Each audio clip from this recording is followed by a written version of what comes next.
one sound of the sirens in Grayson Stadium, the Firefighters officially arriving for duty in Banana Ball in 2024.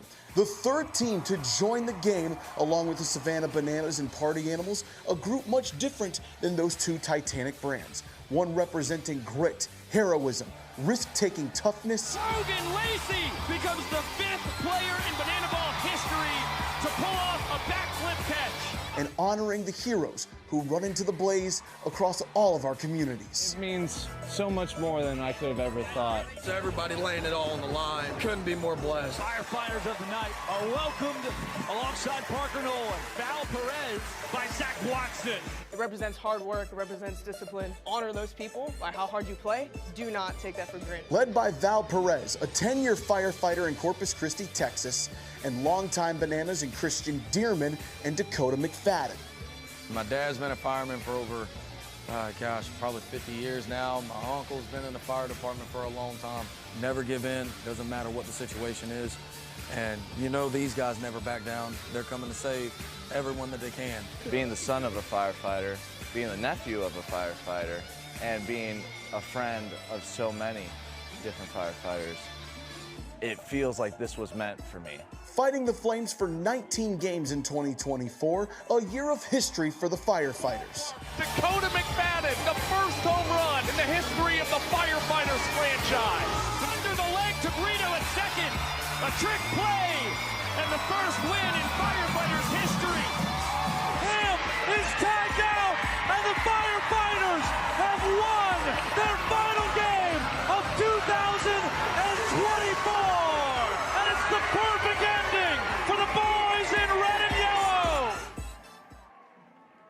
In 2025, the schedule going to 33 missions across the country, including the team's very first headlining tour, a 3-city journey across Virginia, a barnstorming month that left fans with plenty of fiery moments. Isaac Para behind the back, Green through the legs, double play with the bare hand, backflip, handspring, yes sir!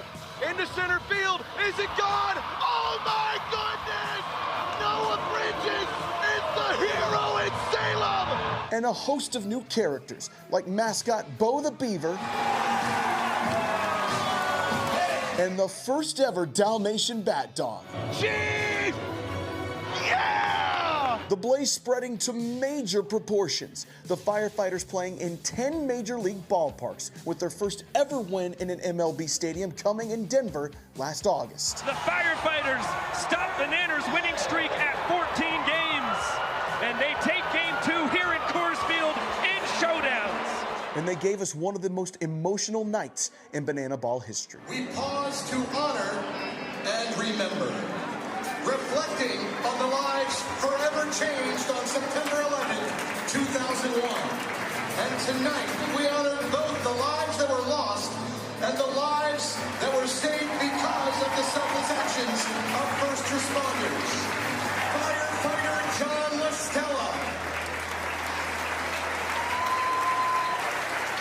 Firefighter Chris LeGros. Firefighter Fred Perez. Firefighter Mike Manovsky. And firefighter Chris Schindler. And firefighter Malcolm Moore. 9/11 first responder porta party. Lieutenant David Lim.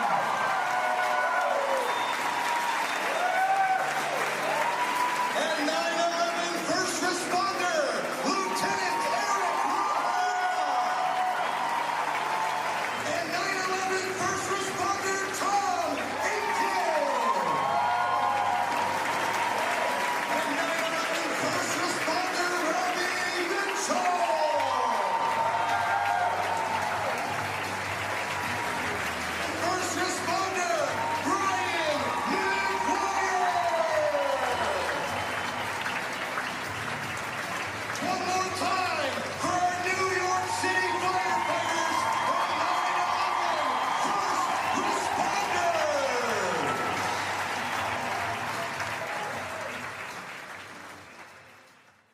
Going into the postseason, the Firefighters earning the 4th seed after going 6-27, only winning 3 times in 23 chances against the Savannah Bananas, the odds stacked against them going against the team in yellow, until Bradford Webb and Ben Dumb stepped up. Bradford Webb, 6 innings, 6 goose eggs, 4 Ks. He was miraculous. Ben Dumb, the third, fired up as he dribbles this one over to first. Stephen Colin will take it behind his back into the bag, and the Firefighters win game 1. Ben Dumb, a 9-out save. A 1-0 win in Game 1 of the semifinals, giving the Firefighters just as good a chance as anybody else. But they dropped Game 2 by 1 point, leading to a winner-take-all showdowns in Grayson Stadium. Dalton Cornett getting his chance to shine and creating a moment that will last in banana ball history. That ball demolished, deep out to right, gone! Dalton Cornett sends the Firefighters to the 2025 Banana Ball Tour Championship Final. I don't even have words right now. This is like the greatest moment of baseball history. From 4th seed to the championship game, the Firefighters becoming the ultimate Cinderella story in Banana Land. The Fire and Flames picking right up where they left off in 2026, with longtime Bananas Eric Jones Jr., Jared Donaldson, and Zach Phillips officially aboard. The team picked up its first ever sweep in Banana Ball over the Loco Beach Coconuts in Little Rock, Arkansas. Launched an historic offensive performance in Montgomery, Alabama, scoring 22 runs in 1 game to beat the Indianapolis Clowns 4-2. Then swept the Party Animals for the first time ever in Albuquerque, highlighted by an incredible 2 rounds of showdowns in Game 2. The Firefighters are the 2 seed and the Banana Ball Open! Honestly, I've kind of done it so much now, I'm pretty confident in myself on that.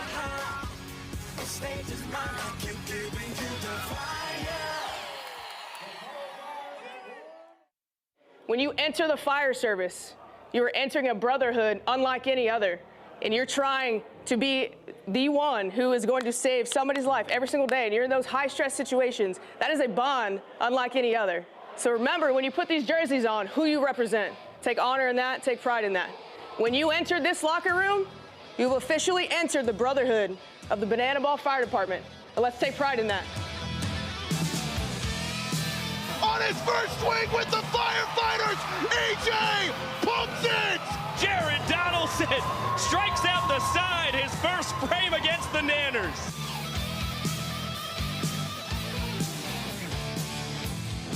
Noah Bridges is timeless! We have a good offense. Yeah. Tiny with the big shot! Darian McDowell! Look at there! Oh my goodness. We're the hardest team in sports, baby. Let's go!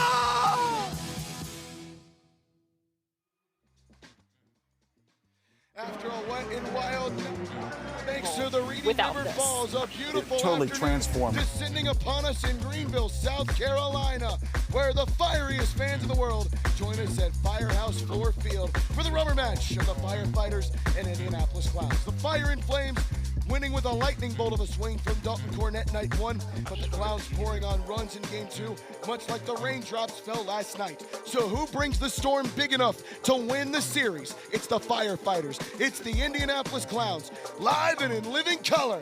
Let's roll. Welcome inside the Dispatch Center here at Floor Field in Greenville, South Carolina. I'm Zach Staten. Boy, what a couple of games that we have had here in the Palmetto State. Night 1, it went all the way down to the 9th inning. Night 2, we didn't even make the 9th inning because the 2-hour clock expired in the middle of the 7th frame. But the Indianapolis Clowns sure didn't treat it like it was a shortened game. They scored all their runs quick, fast, and in a hurry. 19 of them to be exact. We take you to Saturday night where the rain poured, and so did the runs for the Clowns. Top 1 for the 2nd straight night. Nico Holsizer over the monster in the 1st inning. 2-run tater. Clowns would go up 3-0. They'd win the frame and get the point, but not before a double trick play for Armando and Lamar Sparks. Then Darian McDowell earns the RBI ball 4 sprint and the walk-off ball 4 sprint in the bottom of the 2nd. Firefighters would tie it up, and then it was all Clowns. Eli Payton two-run double out to left field. They would start cruising in the top of the fourth frame. Somebody break out the Superman cape for Darren McDowell. What a diving play there. And maybe even better one for Kirkland Banks on the tarp, rolling around and gets it. Then Peyton continuing to swing for the fences. This time he gets it over the fence. Two-run bomb. And the Clowns continue to hit for power, just like that rookie did, and just like the next rookie, Joe Gray Jr. Our showman of the night. You can walk that one off, torched it over that monster for a two-run tater. Joe Gray was a triple away from the cycle. Firefighters made it rather interesting in the bottom of the seventh, made it 9-5, but Brett Maddox striking out Peanut. That's your ball game. The Clowns win it 9-5. 19 runs scored in the game. If you look at the hits, Firefighters were pretty close to them. There's 13 hits for the Clowns to 11 for the Fighters. But they just could not bring runs home, and the Clowns put pressure on them every top half of the inning. Joe Gray Jr., what can you say? 4 for 4, a single, a double, 2 RBIs, and a home run in the seventh. That was his first home run in Banana Ball, and boy, Gray greatness has shown out in a hurry here in South Carolina. 714 average so far this weekend. He's been on base 80% of his at-bats. He's been incredible. He's also been productive with 3 RBI. And again, that first home run in Banana Ball, he has been looking for that one for quite some time. I have also been looking for Michael Schwartz around here somewhere, and I do think he's actually lassoed in the rodeo cowboy known as Joe Gray Jr. Let's send it to the field with Michael. Hey, here with Joe Gray Jr., who was as smooth as Munster cheese last night. A triple away from the cycle, your first Banana Ball home run over that green monster. I got to ask, though, you played for the Royals and you played for the Brewers within their farm systems for the majors. What's the transition like coming from there to Banana Ball? Man, I'll be honest with you, man. I don't, as a player and for my players or my guys out there that's in affiliate ball, man, it ain't easy. You know, the easy part is that it's less stressful. You know, you get to have fun. You get to, you know, enjoy your time on the baseball field without the pressure. But the cardio and, you know, from a hitter standpoint, trying to keep up with the same amount of timing, making sure you're on time with these trick pitches and things and stuff like that, man, like, it's hard. It's hard because it's the whole point of a pitcher to disrupt timing, and they get to do it with however way they want. You mentioned cardio. What is your workout routine? Man, I work out pretty much 4 days out of a week. You know, and with that being said, you know, Monday, Wednesday, and Thursday is pretty much a combination of regular lifts, but also trying to, you know, stimulate my body to what we have to do out here. Because the ball four sprints and, you know, me being leadoff, I'm trying to get to second as quick as possible. You know, so it's tough. It's tough.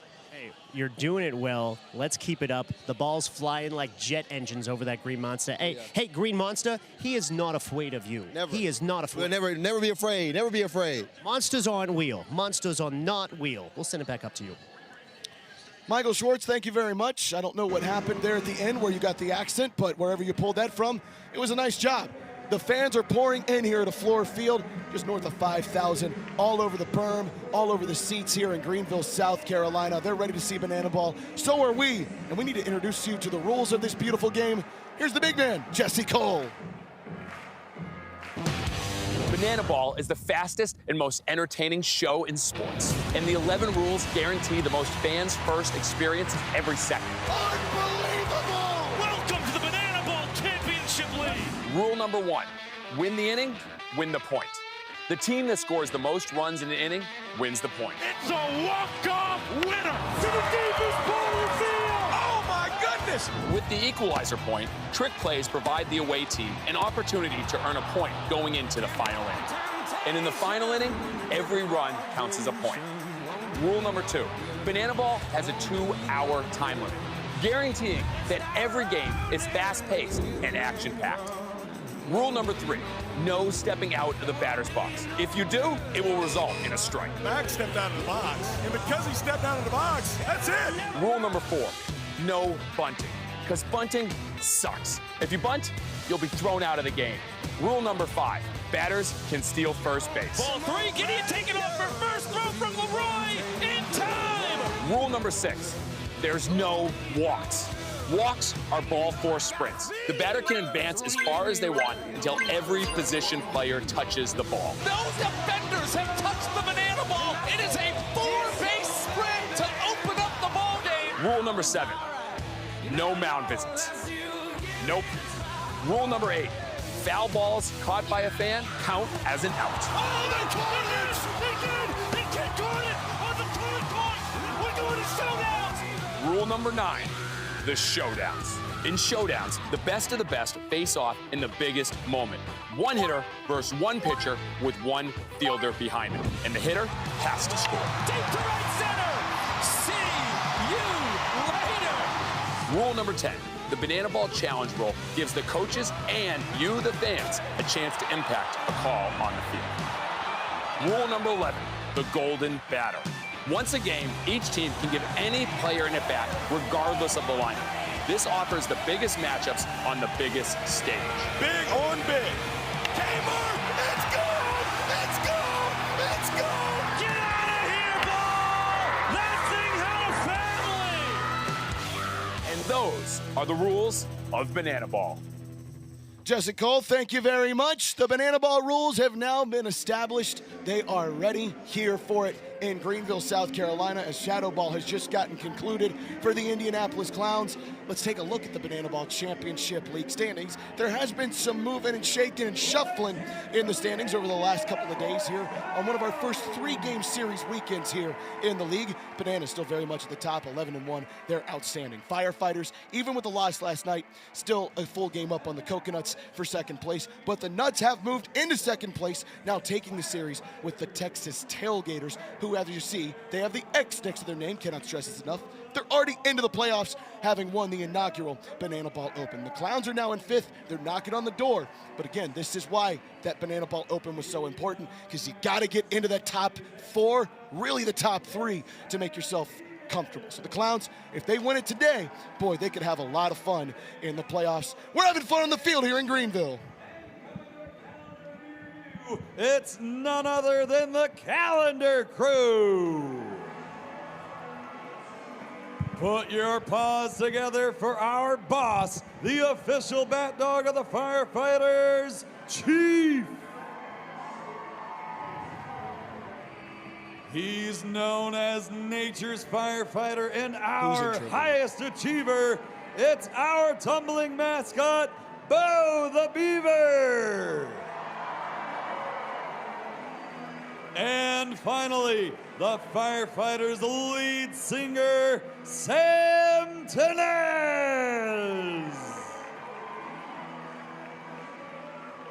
Fans, give it up one more time for the cast of your 2026 Firefighters.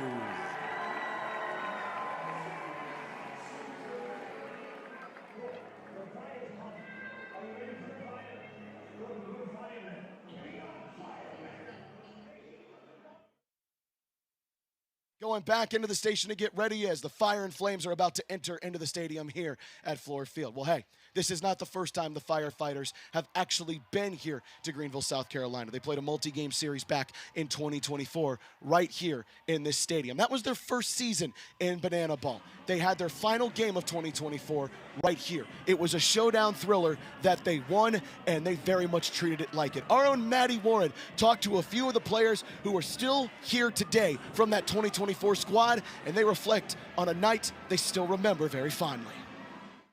The one funny thing about the showdowns that day was that was the first time we had showdowns all year long. We talked about in practice, hey, we should practice it, we should see what happens if you walk somebody, all these scenarios, but we never got to actually do it the entirety of the year until our very last game of the year.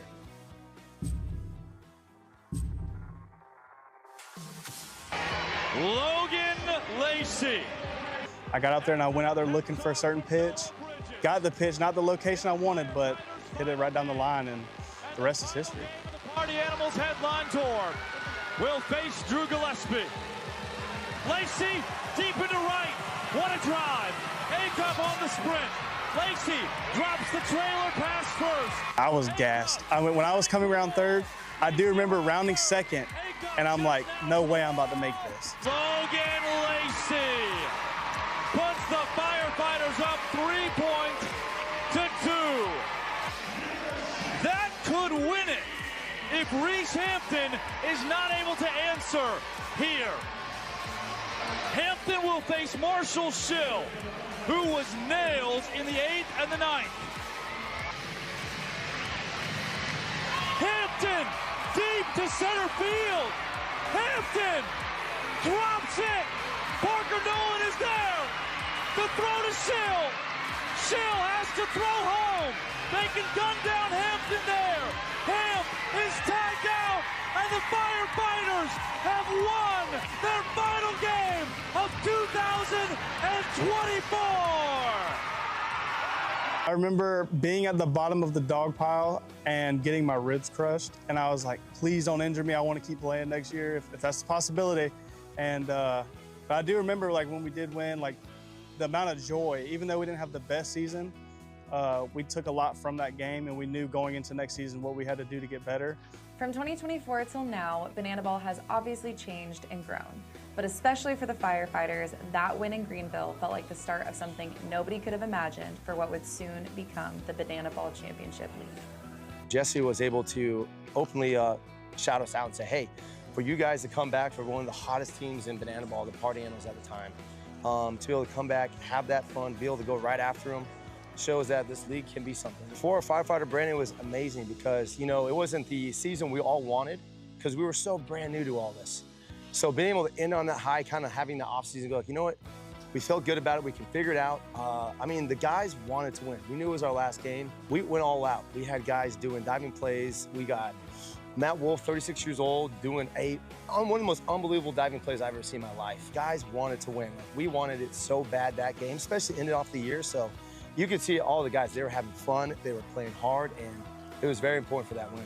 What's carried over is having that good core group of guys, you know, because obviously you have to add pieces, take pieces, but having that good core group of guys that have been there, have done that, I think it's amazing. The camaraderie, the chemistry, the knowledge of guys, veteran guys in Banana Ball is massive. While the veteran knowledge of Banana Ball has been a huge tool in the arsenal for the Firefighters this season, it's the intangibles that head coach Val Perez knows are priceless. Just throwing it out there, that was the most I've lost in my entire life in one summer. And so, like most of these guys, they've been pretty successful in their careers up until that point. And so, you know, there's a lot of self-reflecting and figuring out how to get through adversity that some of us had never been in. And when you have a good culture that keeps you together in those moments to make sure that you're ready for those big time moments and you're able to succeed during that. So I'm always going to attribute it back to the culture that we have. As the Firefighters sit at their best start to a season in franchise history, they continue to reflect on the core of what makes them work, as well as how much they've grown since 2024. It's more so encouraging them to continue to be a bleeding heart for one another and continue to pour into that. And you know, we've had, even just this season, some adversity off the field through families and losses and really difficult situations that some players are going through with their families. And you know, in those moments, we've just shown right out of the gates exactly what kind of family we are. And so that's what we lean on through a lot of it. The guys that we picked up in the offseason obviously had a ton of experience, picked up a couple of vets that are continuing to demand that out of our rookies. But just the guys who've been here since 24. This isn't our first rodeo anymore. This isn't our first time headlining. This isn't our first time playing in a 3-game series. This isn't our first time being in Greenville. Like, all of the steps that come with, like, it not being your first time. And so you have a lot more confidence naturally in that. You know, we've also understood that this is the longest season we've played. And so we have to focus it on game-by-game mode. And our mission all the time is 1-0. 1-0 that day. That's all you got to do. Don't worry about tomorrow. Don't worry about yesterday. We go 1-0 today. Just going into it, I just feel like overall we're such a more mature team overall. Definitely more experienced. So I'm excited. If you go from 2024 all the way to right now, I mean, you wouldn't even believe that we're basically like the same team, but we got so much better. Logan Lacey is exactly right. This is still the same brand, the same fire that you know, but the team has grown so much, both in loyalty from you, the fans, and by the way they play in the beautiful sport of Banana Ball. Maddie Warren, thank you so much for taking us down memory lane here in Greenville, South Carolina on Floor Field. There's a girl on fire down on the field. Let's watch her play tug of war with the calendar crew. January, get in there. May, help. Go. Oh no, I'm helping. Here I come. I got it. I got it. Oh no. Oh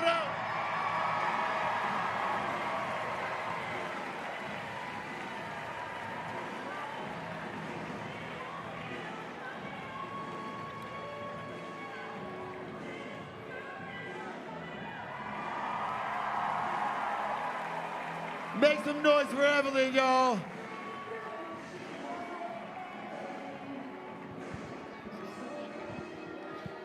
That little girl absolutely tore it up here. It is time to learn the rules of our game. Back here inside and the name of our game Indianapolis is Clowns, Banana Firefighters. The rubber match here between these two squads.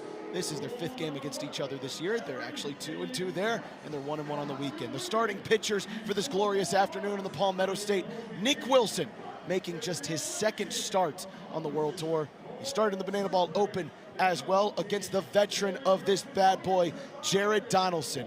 3-year Savannah Bananas with the World Tours. Nick Wilson, the rookie in the sport.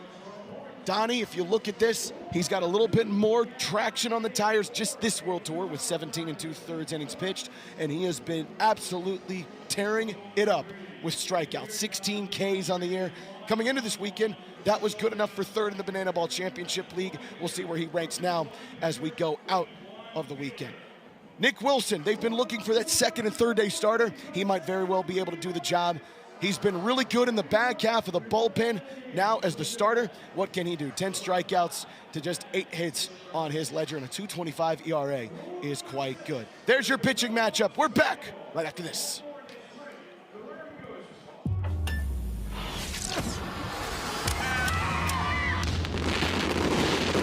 You're going to get an opportunity to leave a legacy that is going to last forever. I said my goal is to turn Banana Ball into Party Animal Ball. This locker room right here is y'all's firehouse. So remember, when you put these jerseys on, who you represent. We're the Texas Tailgaters! We're the Texas Tailgaters! All in welcome. Come as you are. Welcome to the beach. This jersey represents a history that was represented by players before us. Jackie Bradley Jr. The door is already closed. And wow, look what Ben Dunn found. Back up the middle. Hosley got him behind his back. Backflip. Handspring. Yes, sir. Jumping between the legs. Behind the back. Bunting. And it's scored by a fan. It's over.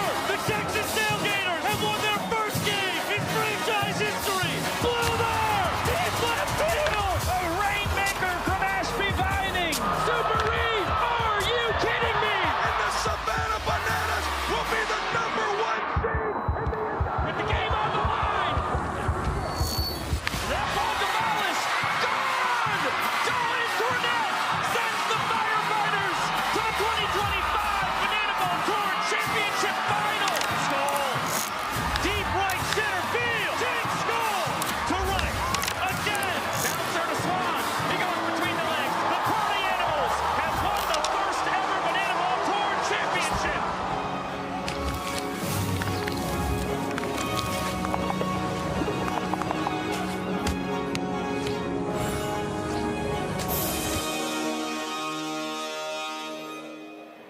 His task is to hit a home run against these goofy clowns. It doesn't seem too fair. He's only 5 years old. I turned my back and it's already 2 strikes. This isn't very fair, fans. I need you to cheer him on. He needs some help. Bo enters the scene and the ball goes off as easy.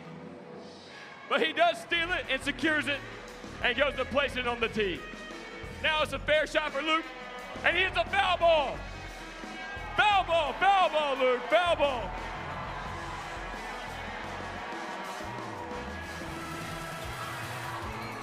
It looks like it was a fair ball, and he's going to first base. He's round in second. Luke makes up his own rules. It was fair in his book. He's going to third. The Clowns still can't get a hold of it. The play coming to the plate. Luke's going to be saved. Fans, we're going to do the Firefighter signature chop. Here we go. Whoa. Chop! Luke is absolute chaos, fans. One of the greatest home run hitters we've had. Give it up one more time for the hero hitter of the night, Mr. Luke. On the first base side, here's the fire marshal. Greenville, South Carolina. The cast is ready. The players are ready. But it's now time for you, the fans, to get ready. So everybody on your feet. Now, with everybody on your feet, please help me welcome 6-year-old Sophie as our fan warm-up. Alrighty, Sophie, so here is what's gonna happen now. Whatever dance moves you do, everybody in this sold-out capacity crowd will have to do as well. So, are you ready? Yeah! You heard her! All right, she's clapping her hands, y'all. Wait, is she bringing the disco to Greenville? She's spinning. Get everybody spinning. Rolling. This girl's got some moves. Greenville, give it up for 6-year-old Sophie.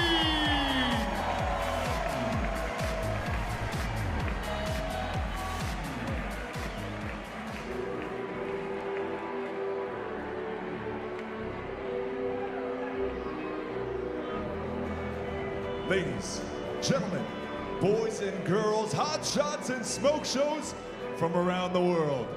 Today, you and thousands of your friends here live and millions more watching at home have gathered to witness something beyond your wildest imagination.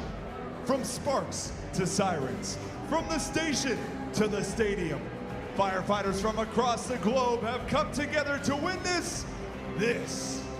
This is not baseball. This is the crucible where the toughest, hottest, and most entertaining players are forged. This is a game of the fans, by the fans, and for the fans. But this is not your granddad's pastime, and no, this is not any other night at the firehouse. This game is baseball by birth, fruit by name, and an absolute worldwide phenomenon by the grace of God. But make no mistake, when the heat gets too intense, we don't cool off. We run towards the flames. So this is a time for all 5,500 people in attendance to get on your feet and give me your voices. Because this is the hottest show in sports. Ladies and gentlemen, this is Banana Ball. And now the starting lineup for your Firefighters. Leading off at second base, number 55, Tyner Hughes. Batting second, the designated hitter, number 3, Dalton Cornett.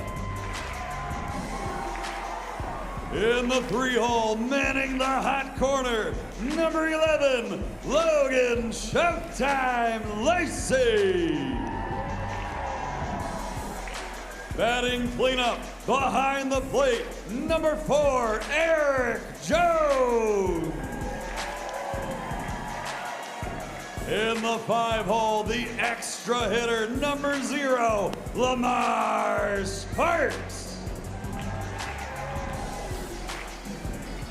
Batting 6th, the hot shot at shortstop, number 2, Caden Peanut Green. In the 7th slot, ranging center field, number 30, Armando Becerra. In the 8-hole, at first base, number 7, Mason Maxwell. Batting 9th, ranging right field, number 8, South Smoke Trimble. And the decky, ranging left field, number 9, Noah Bridges. The fireballer on the mound, today's starting pitcher, The Firefighters 1 through 10 on the field, as is that bad man, Jared Donaldson. We're about set for the rubber match here in South Carolina. The Fire and Flames meeting the Circus one more time for Game 3 in the Palmetto State. Before we get there, though, let's send it on down for the national anthem. Ladies and gentlemen, at this time, we ask all those who are able to please rise. Uncover your heads and turn towards the flag with your right hand over your heart for today's performance of our national anthem. Performing this evening, please welcome Nayla Campechano with her rendition of the Star-Spangled Banner. Oh, say, can you see by the dawn's early light what so proudly we held at the twilight's last gleam, whose broad stripes and bright stars through the perilous fight o'er the ramparts we watched were so gallantly streaming, and the rocket's red glare, the bombs bursting in air, gave proof through the night that our flag was still there. Oh, say does that star-spangled banner yet wave o'er the land of the free,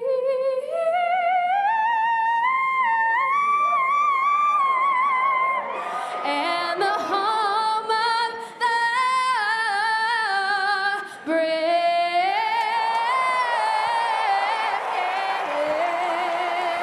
Thank you very much. That was impressive. Nayla Campechano. Let it sing as the Firefighters fire it up. Nayla just fired us up. That was incredible. Here in Ford Field, there are literal fire and flames shooting out of the ground here in Greenville. The grounds crew here has done quite the job of getting this field back to a dry condition. If you saw it last night, with all the rain that we had, boy, it was anything but playable. But over the last 5 hours, man, that grounds crew, and maybe even more than that, they have done a tremendous job, yeoman's work, of getting this ground, this field, the dirt ready to play. A shout out to everybody that stuck with us last night, whether you're in TV land or you were here with us in Greenville. You are the reason Banana Ball moves. And to the great people here working the stadium that made the decisions, they did the best they could, and we give them a shout out as well. Let's look at the defense for the Firefighters. Caden Peanut Green, 21 trick plays. He's the first Firefighter to 20 on the season. Tyner Hughes at 19, just one away as well. Eric Jones Jr. is at the catcher spot to catch Jared Donaldson. Sal Trimble is in right field. He could be your designated fielder. He's also your right fielder in the lineup, so they can move him anywhere they'd like to. Mason Maxwell is over at first base. Again, moving over to first base full time to already have 12 trick plays is quite the doozy for Double M. Armando Becerra, Noah Bridges taking his rightful spot back in left field. Lamar Sparks will move back to a designated hitting position here for the Fire and Flames. Now the guy in the middle of that only has one trick play, but he's got a heck of a lot more strikeouts than that. Jared Donaldson. Say that name again, folks. Jared Donaldson. What it must feel like to celebrate Donnie Day. You get to celebrate that here with us. 16 Ks on the World Tour for the Fire and Flames. His debut here in the red. 17 2/3 innings. He has absolutely moved and grooved whenever the Firefighters had needed him to. Who can forget what he did in Scottsdale, Arizona on 60 hours of no sleep, coming in against the Texas Tailgaters. 3 innings, 5 strikeouts and a win. If he brings that kind of energy tonight, the Indianapolis Clowns could be in some trouble. How about that Clowns lineup? Eric Fox having to do a little moving and shaking here today because of some injuries. Again, Joe Lytle will not be in the lineup tonight. Brian Dancero, though, is back in there as a designated hitter. Joe Gray Jr., if he can continue his hot swing from the last couple of nights, boy, that is a dangerous leadoff guy. And then the World Series champion, Jackie Bradley Jr., 423 on the average, but 22 hits is the best in the Banana Ball Championship League. Let's go down to Kaz Egan to ring the bell and start the fire. On the mound for the Firefighters, number 21, Jared Donaldson.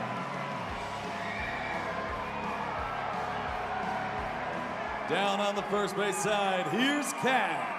Greenville, South Carolina, I think you have waited long enough. It's about time we start the 2-hour Banana Ball time limit, but I can't do it alone. Please help me welcome 5-year-old Rossi. I want you to stand right here and face this beautiful crowd. All right, Rossi, on the count of 3, myself and 5,500 people in attendance are going to yell, ring the bell. And when they do, you're gonna do just that. Greenville, 1, 2, 3, ring the bell! Showtime! She did that with both hands over the head. Leading off for the rocked the bell. Let's roll here in Greenville. Let's play a rubber matchup between the Clowns and the Firefighters. First up is Joe Gray Jr. He has been grooving this weekend, 7.14 average, going up against Jared Donaldson. Pitch 1, swung at and missed, and that splitter can be oh so nasty. When it is on, it's tough not to swing as that one goes into the dirt.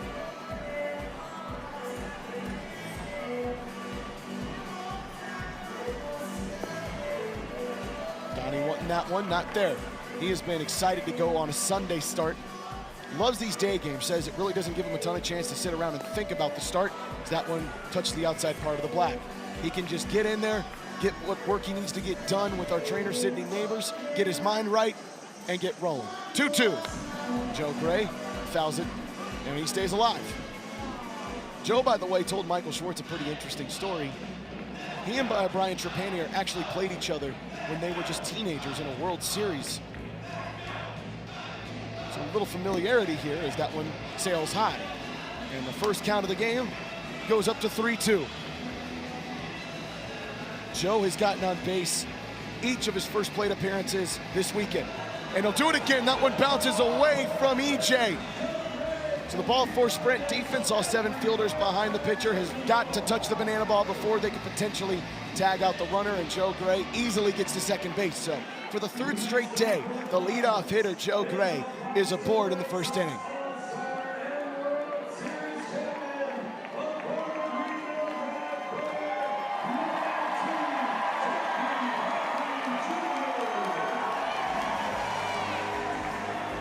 The hat's being tipped to JBJ, former member of the Greenville Drive, comes back home. This is a monumental couple of weekends for JBJ in a row. Comes back to South Carolina where he played for the Gamecocks and 4 games with the Greenville Drive. So he chops that one over to Willie Carter at first base. And the next week he returns to his hometown of Richmond, Virginia, where he was born and bred in the sport. It's a liner, Tyner Hughes. Oh, he blocked it. Then he can't catch up to it. It'll go down as a single for JBJ. And 2 aboard with nobody away. Runners on the corners. And this is a sign of just how hot the Clowns have been hitting here in 2026. Immediately putting pressure on the Fire and Flames again in the first inning. Friday night, they put 3 up in the first frame. Saturday night, put 3 up in the first frame, and now nobody away as Donnie fires in one for a 2-0 count. Bobby Leday comes in. Impressive rookie at shortstop. The first pick in the 2nd round for the Indianapolis Clowns. Started his day out with a couple of strikeouts yesterday before getting hit by a pitch. Donnie really would like a K here. Andrew Gerard holds up the 3-1. Ball 4 sprint potentially on the table. If it does get there, Joe Gray's coming home easy. That one roped right into left field, a base knock. JBJ will move from fire station to fire station. It was actually kind of close, but Joe Gray Jr. to score. Runners on first and second, and will go down as an RBI single. and the Clowns get to dance in early.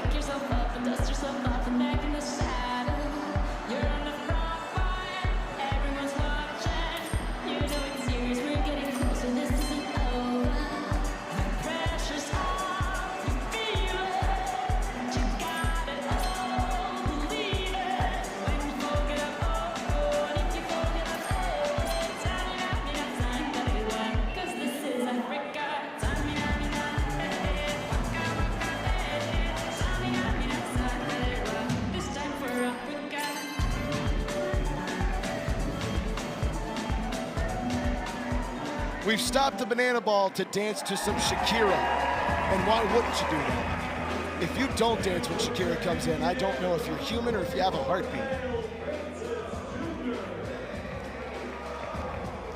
Dale Francis Jr. comes in as Donnie trying to labor through a tough first inning. Still 2 runners on with nobody away as that one hits the outside part for a strike. This is 3 straight games now where the Clowns have jumped on it in the first frame. We saw Bradford Webb work into his best stuff as the game went on Friday night. Austin Temple threw a monsoon. Really had a difficult time controlling. One of his toughest ones is, boy, Andrew Gerard has called that a strike a couple different times. Donnie doesn't like that one being called a ball. But we'll play on, 2-2 count. Let's try this dance again.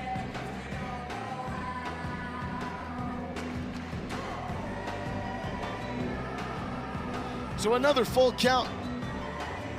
Donnie got to find the strike zone here.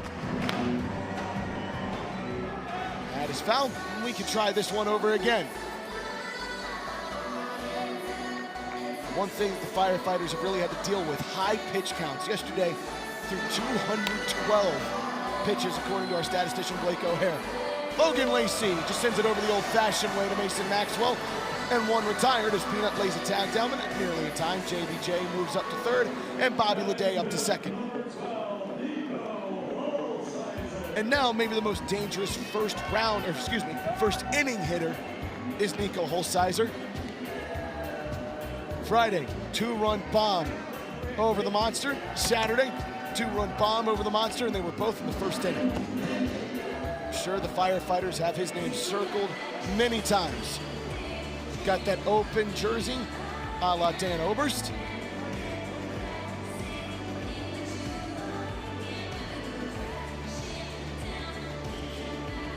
The 1-1, a little high.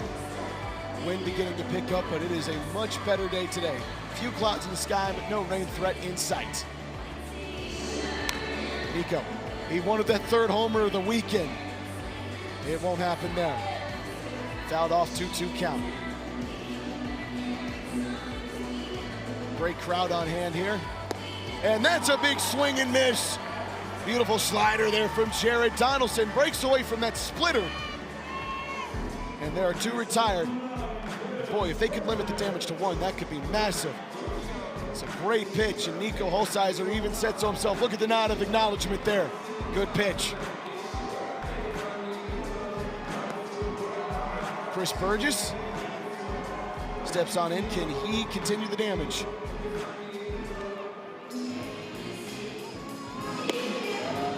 Quickly, an 0-2 count. Donnie, all of a sudden, seemingly finding the groove a little bit.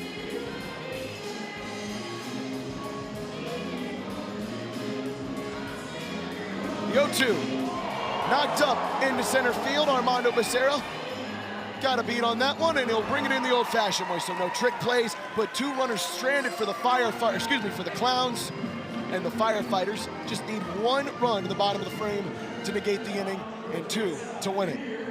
If we take a look back at the replay here, Bobby Leday, good piece of lumber. Joe Gray Jr. coming on in to score as his productive week continues.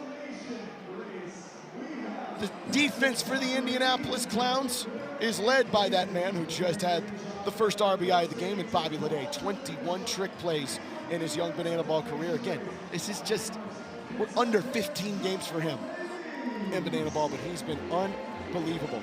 You look at this lineup, and it hosts 9 rookies. Chris Burgess, Eli Payton, JV, Bobby Leday, KB, Holsizer, JBJ, Joe Gray Jr., all of them rookies in banana ball this year. So can the Firefighters test them out a little bit? Obviously, JBJ, we know he's no rookie to the sport. But all these guys, first years in banana ball. Can the Firefighters put a little pressure on that defense? We'll see what happens. Nick Wilson coming on in to make the start here for the Indianapolis Clowns, his second on the World Tour. He made a start in the banana ball open as well. Really good numbers for a first-year rookie. Not a ton of innings pitched, but boy, those innings have been productive with 10 strikeouts to 8 hits. Not a lot of free passes as well. Just 2 ball 4 sprints. 2.25 ERA as Nick Wilson is pitching in front of the world's absolute slowest race going on. There are a lot of Dalmatians out there who have not moved a muscle, except for one who's at the start-finish line, and that puppy wins it. Chief would be proud, very proud. Nick Wilson not once distracted, by the way. Let's take a look at the Firefighter lineup here. Tyner Hughes will lead us off. Dalton Cornett in the 2-hole, Logan Lacey in that 3 spot. He has been excellent on Sunday affairs. Maybe touch on that here in a little bit. EJ rarely retired over the last couple of weekends. Tiny, right off the rip, pops that one into the sun. Nico, Bobby, little miscommunication. Does someone have it? Holsizer, they collided! Going for the tip drill, and it will go down as a missed trick play.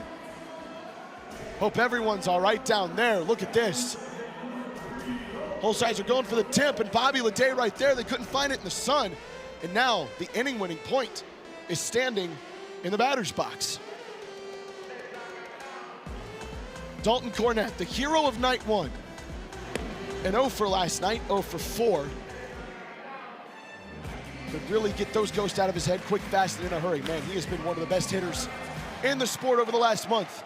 Popped up over to third base. KB couldn't find it. You can see the environment played an issue last night. Already the sun blinding Kirkland Banks, looking up towards the stars. And by the stars, I mean the biggest one in our galaxy. I think, right? I think the sun's the biggest star in our galaxy. Not the universe, of course, but someone will have to correct me on that. If you know astrology, let me know. If you know an astronaut, let me know. 1-1. DC3 stays alive. Got the Golden AB on Friday night. Put a charge into one to JBJ in center field. It was recorded for an out, but a couple of batters later steps right back in, and that Golden AB appearance really helped him. And he scoots that one into right field. Will it stay fair? You bet it will. Tyner Hughes easily going to come home to score. Dalton Cornett standing in with a double. And the Firefighters have tied the inning up with 1 swing. And that goes to show just how important that missed trick play ended up becoming. Now a run and nobody out.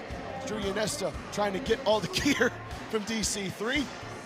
Who's at second base? Showtime.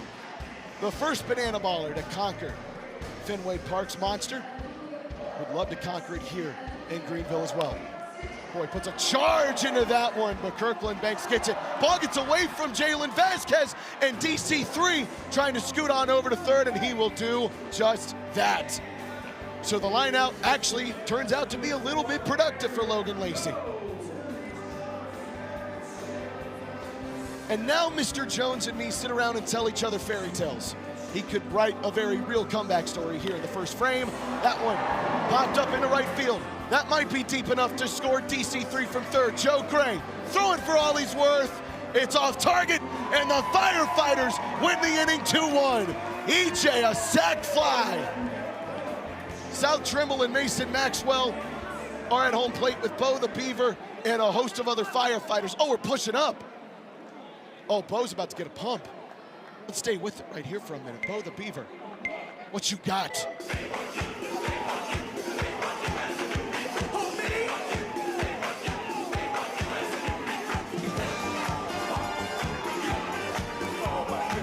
Get it, Bo. Get it, Bo. Yes, yes, yes, yes. You can't beat that flip, and you can't beat that swing from Eric Jones Jr. Another RBI. Hang on top of the monster. Is that Michael Schwartz? Hey guys, well, we are with the fans here on the Green Monster. They're going nuts here because we are taking this game to new heights. Look, this is 7 feet shorter than the actual Green Monster in Boston. Yeah, look, just to tell you, these fans have been resilient in Greenville, South Carolina. They were here during the rain last night. This is a picture-perfect day. They sat through the rain, and now kids of all ages, they are pumped for this game today. I spoke to the grounds crew. They had to put a lot of dirt on this field since 6, 7 a.m. this morning just to get it in time and ready for game day play. Now, speaking of the Green Monster, I was talking to JBJ. He told me that this could be strategic for pitchers, hanging it over the plate or inside, letting them go after. Hey, you want to challenge the Green Monster? Go right ahead for it. Noah, let's wait to Noah. Noah! Noah! Noah! He saw you. He turned around. He got me.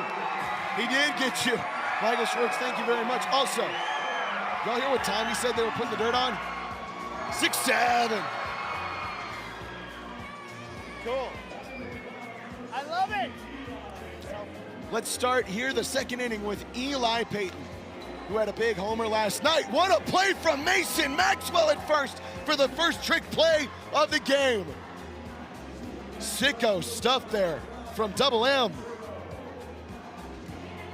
Look at the replay here. Boy, that's a dipsy doodle and a half. But the first trick play of the game goes the way of the Firefighters. They have denied the equalizer point on both days. Didn't play much of a factor last night. But boy, it did in game one. Peanut between the legs over to first, and that's 2 in a row. Call them both in. Peanut with his 22nd trick play in this young 2026 World Tour. And look at this, a special entrance for Jalen Vasquez.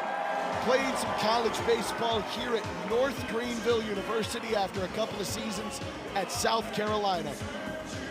Welcome back home for the young man who sports at second base for the Clowns.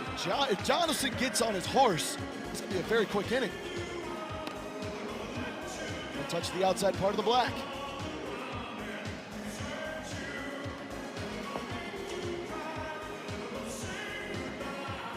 Two out quickly with a couple of trick plays for the Firefighters.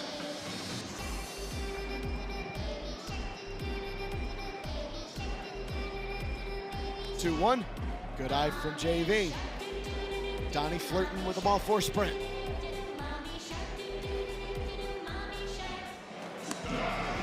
Big swing and miss on that one.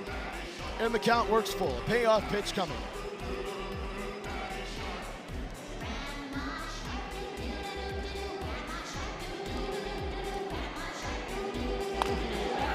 Roped over. Mason going between the legs. Donnie on his horse. He's out! 1 minute and 44 seconds on the clock for Donnie. Point to the watches at home. Look at this. And he did just barely beat it. And that is another trick play for Mason Maxwell. Already 2 in the frame. And 1 minute 44 seconds for Donnie. I believe that's his fastest inning of the World Tour. Firefighters have broken out their Sunday best here in 2026, especially over their last 4 Sundays. They are 4-0 in their last 4 games on the Sabbath, but look at what these guys do. Dalton Cornett, 9 for 20 when we play on the Lord's Day. Logan Lacey, 7 for 17. And Peanut, the hottest hitter in the league, 6 for 15. All of them have a home run and a bunch of RBIs to their name. You look at what the team has done. 316 average. Ironic, maybe, on the Sunday. 414 OBP, 50 runs. Incredible stuff on Sundays, and it might just be a little bit more here for the Firefighters as Nick Wilson goes out for his second inning of work.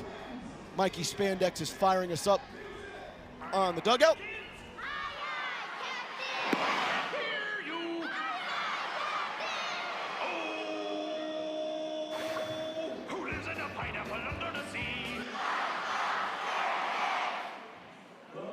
We're singing SpongeBob SquarePants as Lamar Sparks comes on in.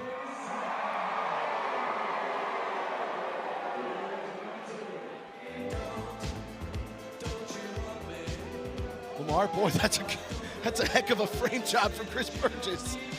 Lamar didn't like it, doesn't matter. Going up against his fellow rookie. Lamar, a 4th-round draft pick for the Fire and Flames in the 2026 Banana Ball Player Draft. Already a couple homers to his name.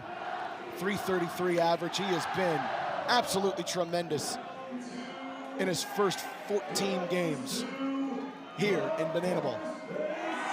Got a great story as well.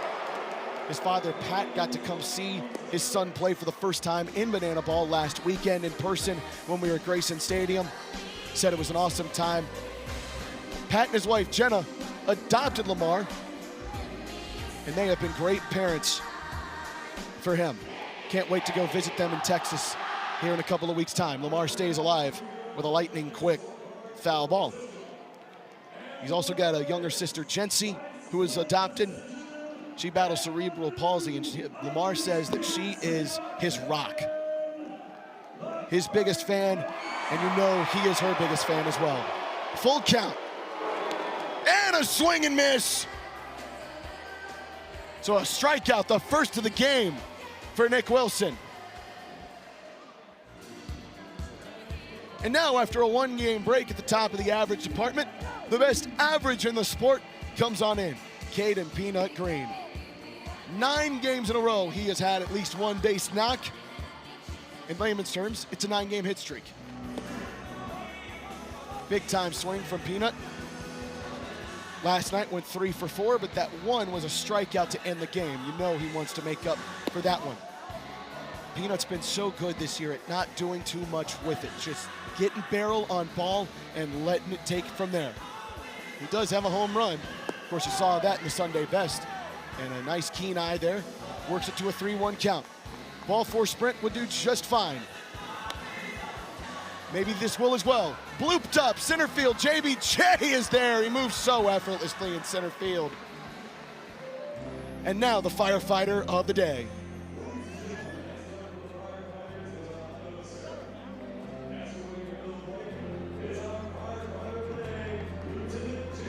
Harris.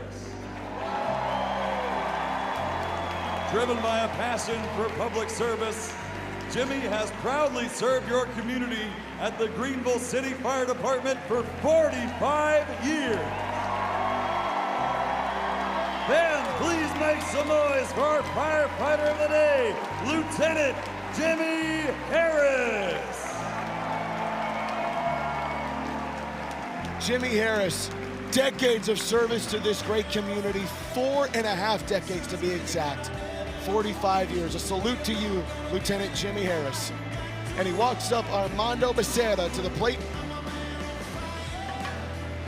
The surefire center fielder coming in and sends one to the seats immediately. Last night we saw a fan-caught foul ball off the bat of Eric Jones Jr., where the firefighters would like to make sure that doesn't happen again as he stares at one on the outside.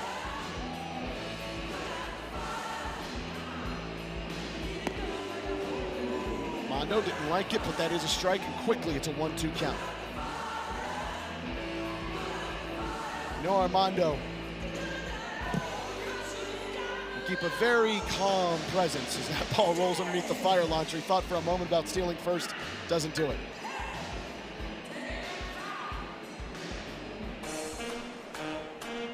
The former party animal drafted in the 3rd round of the Banana Ball Player Draft, and he looks at that one high, and again, it's a full count. And that is a ball 4 sprint. Bounced in front of Bobby Leday. If Armando gets his wheels going, he can get to 2. And he's gonna try it. And you know what? He's gonna get there. So another 2-base ball 4 sprint for a guy who just seems to be drawn of game after game. That is his 8th ball 4 sprint here in 2026. And that's not counting the 2 that he had in the Banana Ball Open. Only hitting 152 coming into today, but a 310 OBP. That shows you just how powerful he can be with a patient approach. So Mason Maxwell could win a point with one swing of the bat, and he tried to there. The first baseman coming on in.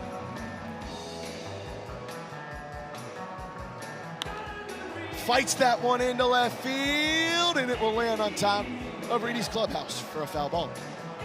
Mason, the 11th round pick for the Firefighters, coming back for his second year of work with the team, 333 average. I think everybody's been super excited for him and the growth he's had in the sport this year, especially making the full-time switch over to first base. Played a lot in the outfield last year because it was what the team needed. They need him to put one into the outfield here. If he does, Armando Becerra's coming home. A 1-2 count. Had the game-winning hit against the Texas Tailgaters in Game 2 in Scottsdale. Can he find it here? Wilson trying to get him to chase. He won't budge. 35th pitch of the game coming for Wilson. Mason again fighting that one out and foul. Pro AB.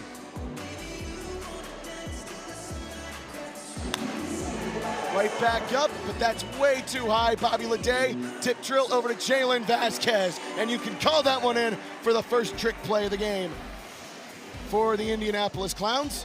And so, runner stranded at second, and it's still a 1-0 game. Joe Lytle might not be playing, but he is trying something incredible. For more on that, here's Michael Schwartz. Hey, what's up, Zach? We'll tell you why we're shoeless. Joe Lytle and I in just a minute. But first off, Joe, the knee had an issue the first game. How you feeling? I'm actually feeling better today. I had like a little pop in the middle of the 6th inning. Went back out for the 7th. Probably shouldn't have done that, but it's feeling better. Going to see Doc Tuesday. Hopefully it'll be only a little bit. Folks, I don't know if you know this. We're attempting history right now. Well, Joe is. You are going for the perfect sit. You were here through the entire game in the rain with an umbrella hat watching your team. Explain the perfect sit. So the perfect sit is you have to stay in your chair from the start of the game to the very last out of the game. So last night, it was only a 7-inning game. So I just don't think we can count it. So we're going for the full 9 tonight. Today, sorry. The reason why we're shoeless is this is where Shoeless Joe, Joe Jackson, got the nickname Shoeless Joe. The museum's right across the street, his statue right outside the left field gates. A lot of history here, playing in Greenville, South Carolina, and you were named after Shoeless Joe. Yes, I was. Joe Jackson Lytle, also named after my 2 grandparents. Joe and Jack, right? Joseph and Jack, Roy Jack. That's awesome. Yeah. The perfect sit, shoes, we're letting the dogs go loose. Dogs Kids, are let's out. blur this up. Dogs are out. Dog this. Put something over that, please. Can we get a censor, Zach, on this? Could you call up a censor on these bad boys? Yeah, you got to keep those things hey, exclusive. You guys have fun tonight. We're fighting hard. It's going to be a great game. Wiggle the toes. Thanks, Joe, for the pep talk there. Keep those puppies exclusive, by the way. Need people to pay good money for them feet.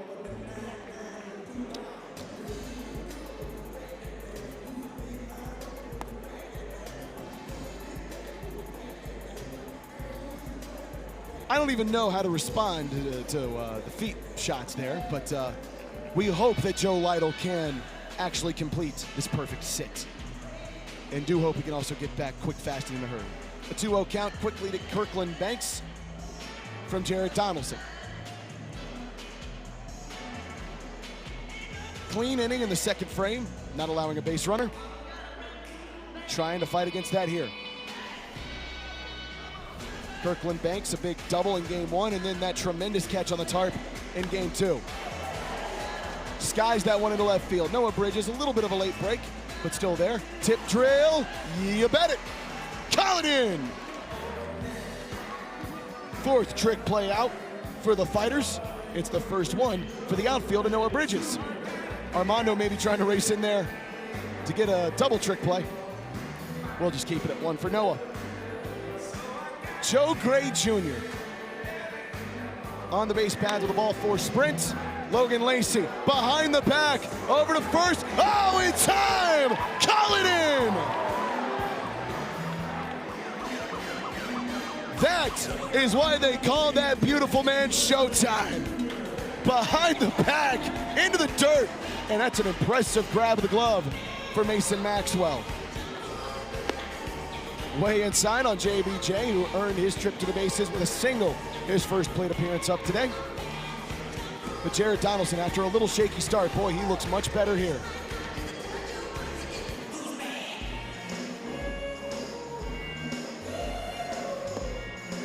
Boy, that one moved in and out. That's a beautiful pitch to make it a 2-1 count. JBJ, big hack. He does have a home run at Floor Field with the South Carolina Gamecocks. What did Jared Donaldson just do? Over to Mason. Just throws it over to JD, and that will go down as the third out. What a pitch from Jared Donaldson, pushing himself up. That was electric. Now let's go down to the field with Casey Barker from Bananas Foster. Ladies and gentlemen, please welcome to the field from Bananas Foster, Casey Barker. Across the United States, there are over 400,000 children and teens in foster care without a permanent home. To raise awareness and support this community, we created Bananas Foster, the official nonprofit of Banana Ball. Our organization is dedicated to celebrating those in the foster care community while educating and inspiring others to get involved. Today, we are celebrating the Tollison family. Clint and Jean began their foster care journey 4 years ago when they welcomed in a bunch of children. Over the years, they have consistently welcomed in children in the middle of the night. They work to tell their story, and they keep siblings together. In the last 4 years, they have welcomed 57 children and teens into their home. Fans, please help us celebrate this incredible family for making a difference right here in your community.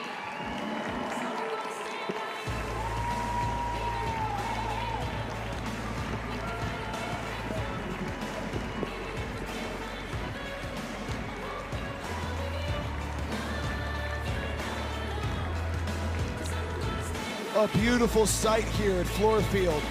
Bananas Foster, Tollison family, being celebrated by the clowns and the firefighters. You want to help out superhero families like them, just text BUNCH to 50155 to help support Bananas Foster and so many great foster families around this country in our great communities like we have here at Greenville, South Carolina. A salute to Bananas Foster.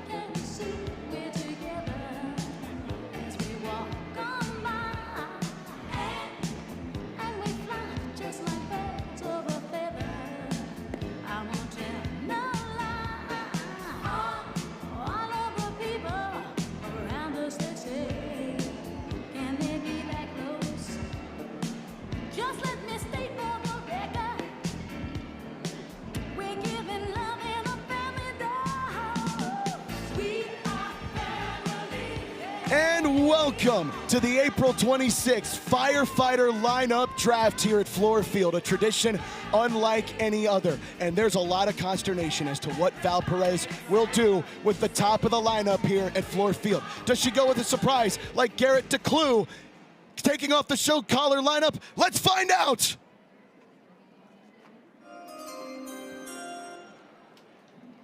With the first at bat of the third inning, the Firefighters select South Trimble, George Mason University. Okay. So the Magic Man pulls out one of his best tricks in Banana Ball. He is the first selection of the third inning in the April 26th Firefighter lineup draft. The man out of George Mason University got his doctorate at Magic School U, and now goes up with the distinct honor of being the first pick of the third inning in the April 26th Firefighter lineup draft. I hope to hear from South a little later on, and what an honor that was. Into the heavens above. I hope y'all liked, by the way, I put on my Sunday best to tie here. I have lost my pencil somewhere. That one sends foul to first, and guess what? Val Perez working quick. Already got her second pick of the lineup draft.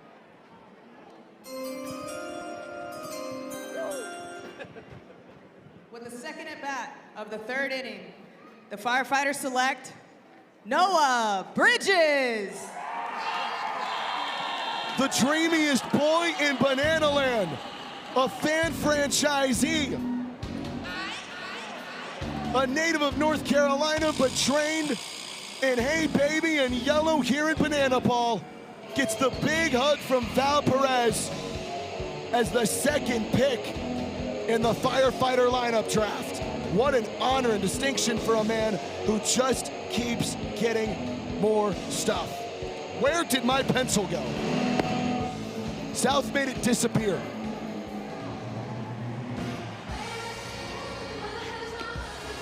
Noah, almost into the fire launchers. I do wonder, by the way, if a ball goes into the fire launcher, does that count? Is that fan caught foul ball? I don't know. Ooh, good frame job there from Chris Burgess, but it won't go. So we'll play on with a 2-1 count. Noah looks at one high. South Trimble was hit by a pitch earlier, that's why he's on first.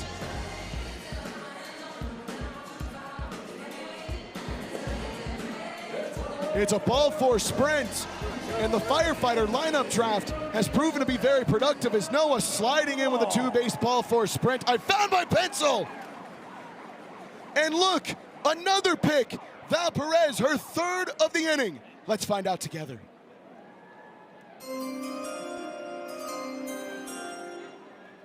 With the third at bat of the third inning, the Firefighters select Tyner Hughes. Tiny gets the big call. Riding on the back of Lamar Sparks, Tyner Hughes gets the call to join the Firefighter lineup with the third pick of the third inning.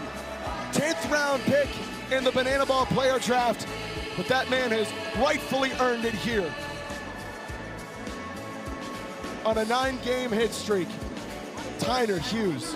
What a draft Val Perez is putting together. She already did great work in November's Banana Ball player draft, selecting the likes of Eric Jones Jr., Jared Donaldson, Armando Becerra. Now, her first picks, South Trimble, Noah Bridges, and Tyner Hughes in the Firefighter lineup draft have worked very well. Look out! For the second game in a row, a Firefighter batter has lost their sword.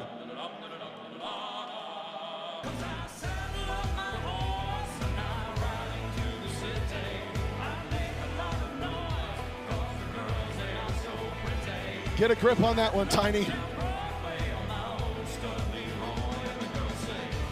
Will we get another pick? Tiny, right back up the middle. That'll do the job. And the Firefighter lineup draft is a big boom. Second point of the game, brought in by Val Perez's 3 great picks. Is that a bottle opener? And Blake Morgan?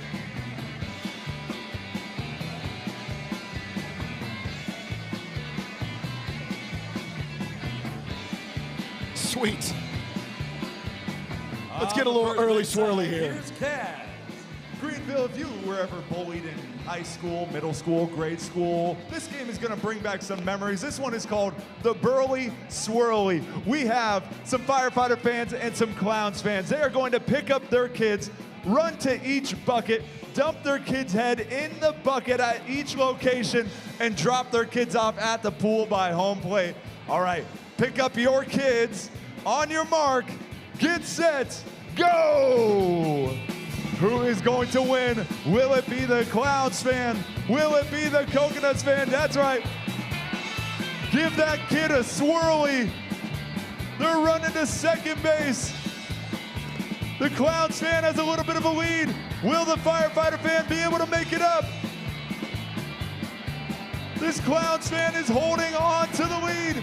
It's gonna come down to the home stretch. Who's gonna get dropped off in the pool first? It all comes down to this. And it looks like the Clowns fan is the winner. That Firefighter fan just wanted to dunk his kid. Ladies and gentlemen, that was Burly Swirly. I don't know how you can get over the emotions of draft day. Beautiful stuff. You know who actually knows the emotions of draft day? Eli Payton. Why is that? Because his Uncle George, general manager of the Denver Broncos. I'm talking to a Denver Bronco fan in the booth with me, by the way, Blake O'Hare. I don't even know who Denver drafted, by the way. It's a big swing there from Bobby Lede, gets us going in the third inning. Jared Donaldson, after giving up a run in the top of the first, has been pristine over his last couple of frames. Has allowed no base runners since Bobby Lede. Another bat is lost, that time broken. Peanut can't find it, Tyner Hughes. Tip drill, oh, between the legs! Colombo thin! The defense for the Firefighters has come to play. What about that teammate work? Tyner Hughes knew Peanut couldn't find it in the sun, tipped it up, and then Peanut could find it.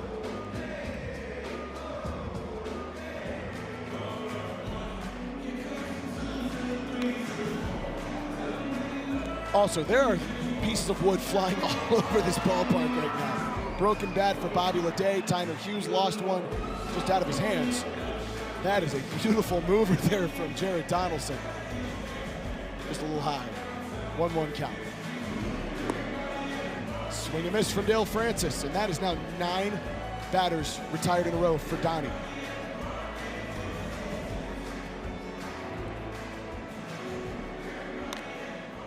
Dale, that's a liner. Noah, oh, the dive won't go. He's gonna have to get back up quickly. That's a great recovery there from Noah. He'll hold Dale Francis Jr. to just a double. It's a great effort from Bridges. Look at that, putting his body on the line. You honor the sacrifice. Just a little far out of his glove, and it's a great piece of hitting for Dale Francis Jr., who was aboard with a double.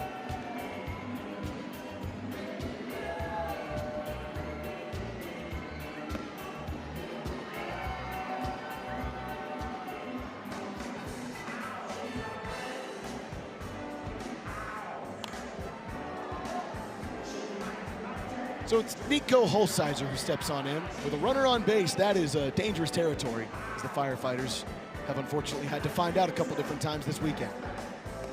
But a big swing. He struck out swinging his first time. It's the lone strikeout of the day for Jared Donaldson, but quickly, it's a 1-2 count. On the outside part of the black, and a backwards K on Donnie Day. That's a beautiful pitch. Ooh, special time.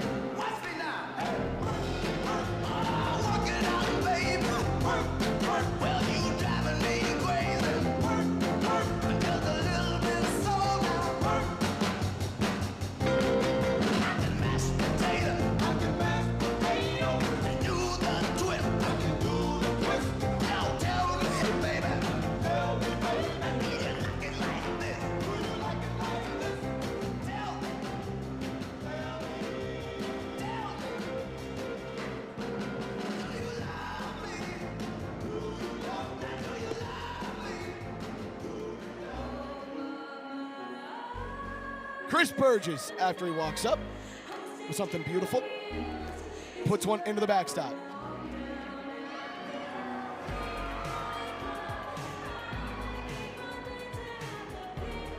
Flash, former teammate of Jared Donaldson, trying to threaten him with steal. Third base, Donnie checks up on it. Good block there from EJ.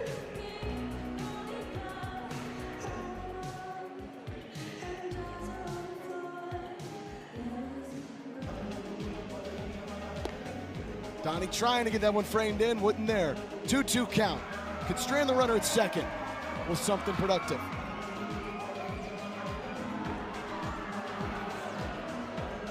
Ooh. Few Boo Birds breaking out on that call. And now a huge payoff pitch. And a big strikeout for Donnie! His third K of the afternoon, strange flash at second base. I bet you anything he'd be pumped up to do a little hey baby, and so are we. Chat, get them hey babies up.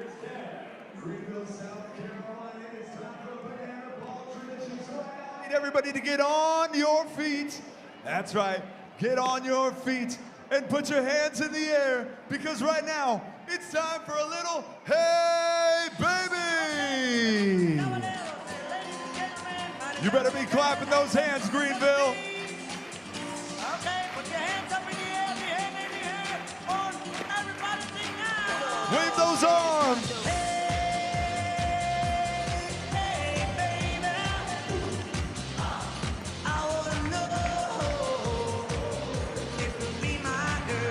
You look great, Greenville.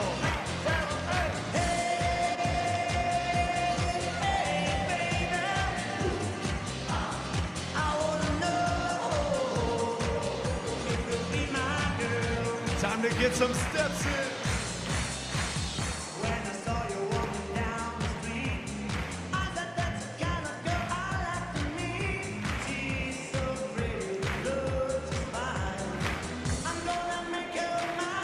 Is that Maddie Warren down there? Where did she come from?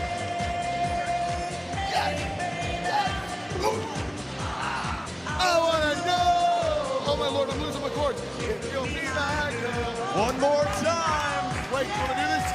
Get on in here.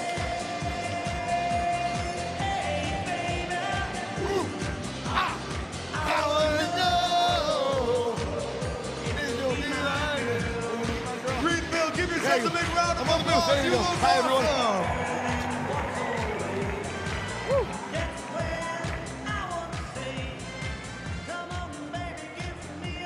Boy, I'm out of breath. Where did Maddie Warren come from?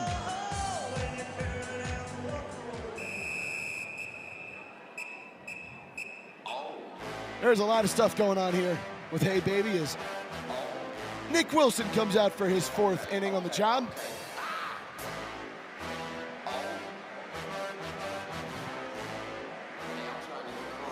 And now, for the first time today, we have a guest. But really, it's a guest in his own home. North Greenville University's Jalen Vasquez at second base.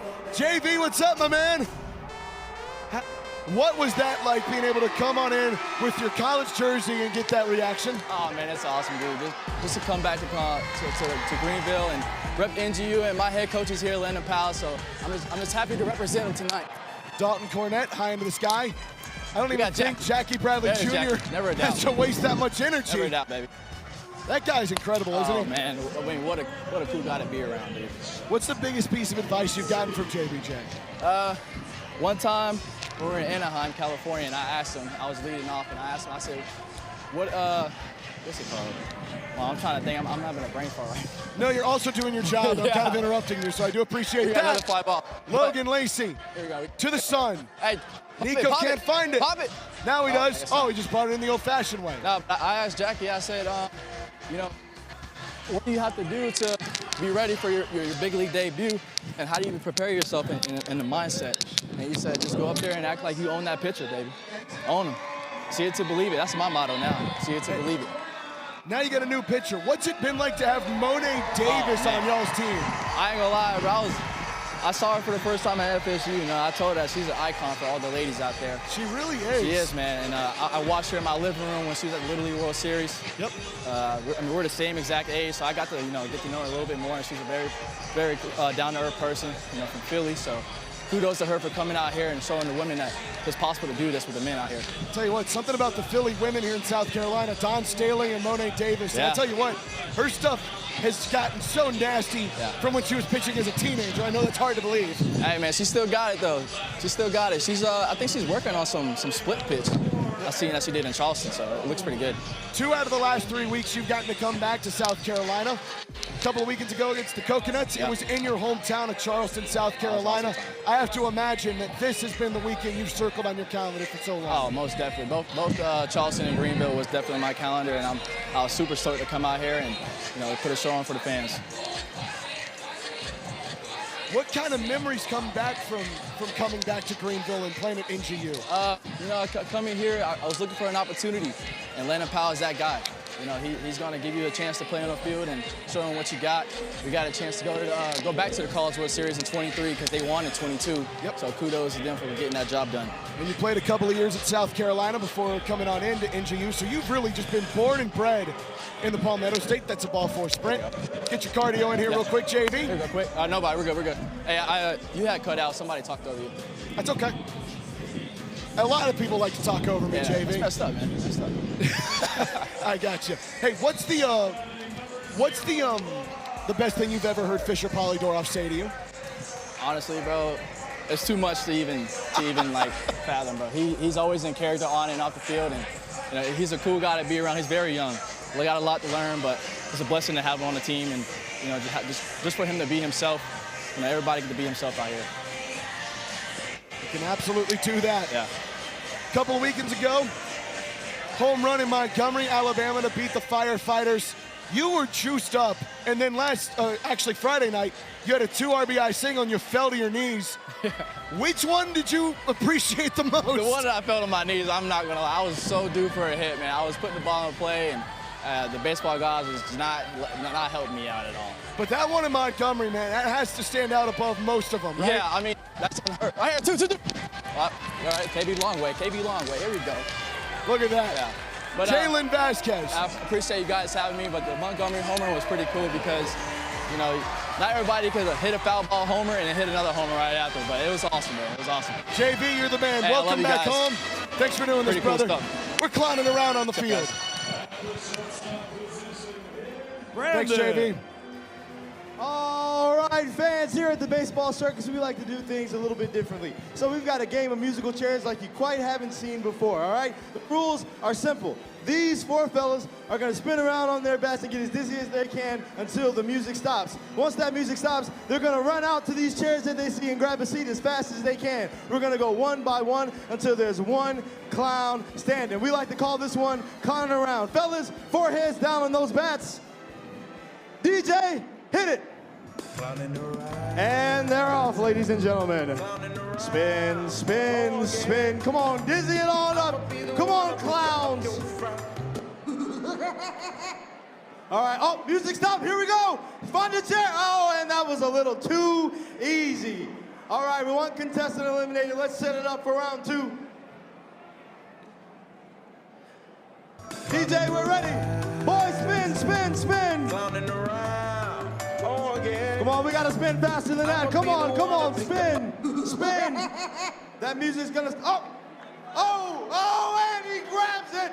All right, let's set it up. He takes a tumble. Let's set it up for the final round, ladies and gentlemen. There you go. Spin, spin, spin, spin. I'ma be the one to pick up. Gonna do a little trick here. When we around, we're all clowns, clowning around. Oh, they saw it! Come on, here we go! 3, 2, 1! Oh, he snatches the chair! And we are winner, ladies and gentlemen! That is clowning around.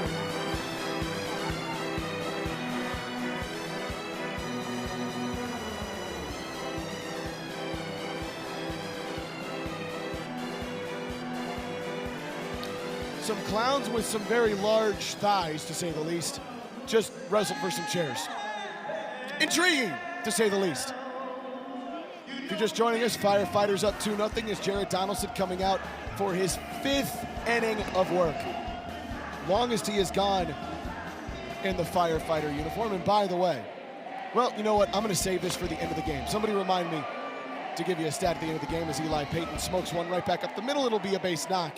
So Armando Becerra holds him to a single. So another game and another hit for the impressive lefty out of Grand Canyon University. And now Brian Dancero, who was a late addition to the lineup today because of some injury fluctuation. Had a leg injury in Anaheim, hasn't played the last couple of weekends, was trying to get in this week because of some extenuating circumstances. He gets the shot to come in today. Swings and misses on one from Donovan, who's gotten up to 19 strikeouts on the World Tour. That won't be a strikeout. South Trimble.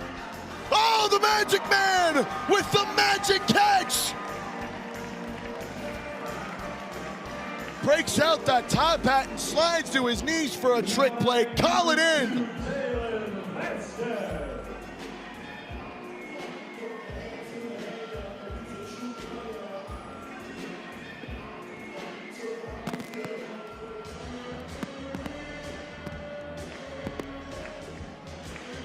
So 1 on, it's Eli Payton as Jalen Vasquez, the man that we just heard. Wonder if he can still hear me. Nah, I don't think he can. I think the cord has been officially removed. 1-1 count, Eli Payton on first. A huge trick play for South Trimble. Not his first of the year, but the first time we have seen that big, beautiful hat broken out. Right now, the Firefighters defense is fully locked in. 8 trick plays to 1. The Clowns have not been able to get a run across since that first inning against Mr. Donnie, who's gotten 3 Ks on the day, trying to get his 20th strikeout on the season. That is lofted to the heavens. Would save a kitten from a tree, will not land for a hit.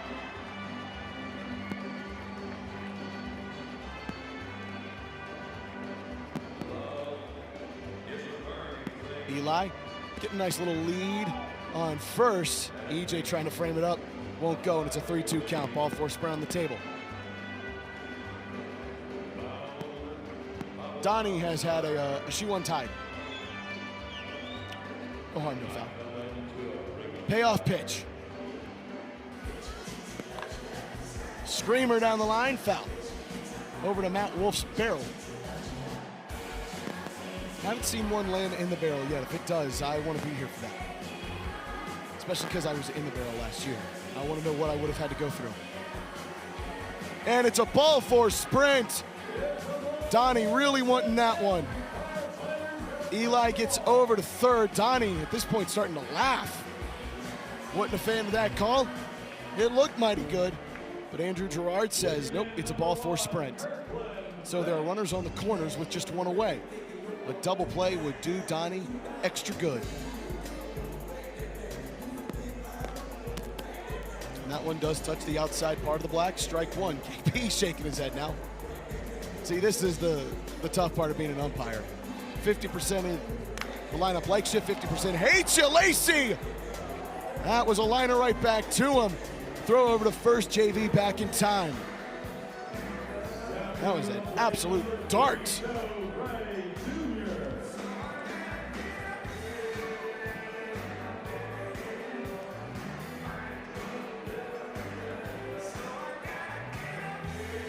So now Joe Gray Jr. earned himself a trip in his first plate appearance of the ball 4 sprint, then grounded out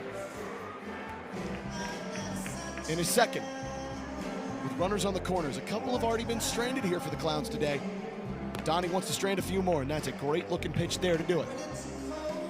Working on his 85th pitch of the ball game. The longest he has gone by far here for the Firefighters.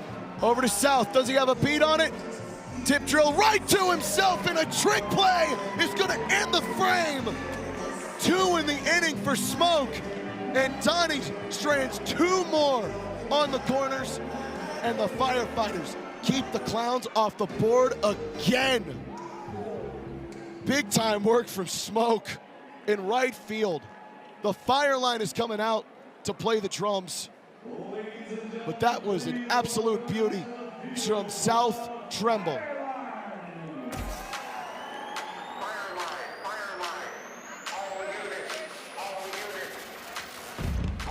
So let's go down to Michael Schwartz. Wait, Zach, what? that's right. It's Michael Schwartz down here reporting live on the field in Greenville South. No,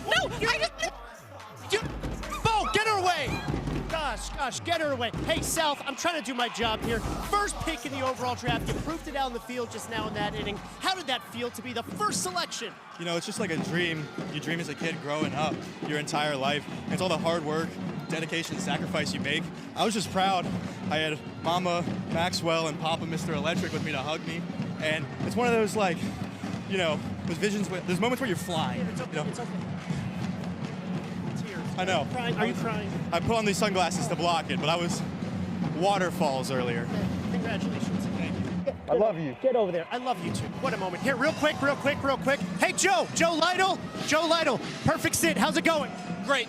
It's going great. Joe Lytle, perfect sit. Zach, back up to you. Sure that nobody talks to him about the perfect sit. Got to keep him locked in. Nobody talked to him. South Trimble, that is a magic man. And look at Armando making sure that the ball was there. He didn't make it disappear except for a trick play out. South Trimble hasn't gotten a ton of starts in the field this year. But boy, when he has been effective, both at the plate and now in the field. Gets a ball for a sprint, hit by a pitch after he was the first pick of the 3rd inning of the April 26th Firefighter lineup draft. Hey, something special.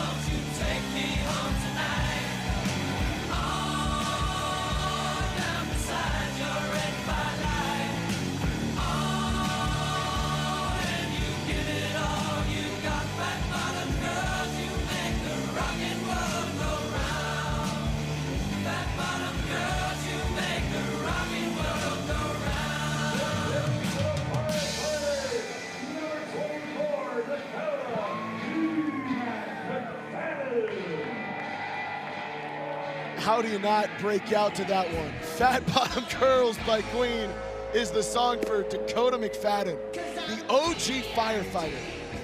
When the Fan First Hall of Fame opens up, you'll need to make sure this man has a reserved place for how much he has done for the sport and for the great folks who support this sport. He's the first ever player signed to Banana Ball as he fouls that one back, and he gets himself his very first walk-up of 2026 to some Queen.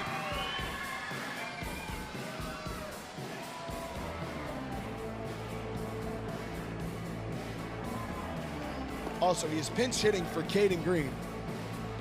But Peanut will get to go back in the game, so no harm, no foul. Vinny Santar-Sierro, by the way, having to delay the start of his inning because we had to break out some Queen. And I think he'll understand. 3-2 count. And a ball for sprint. So D-Mac aboard.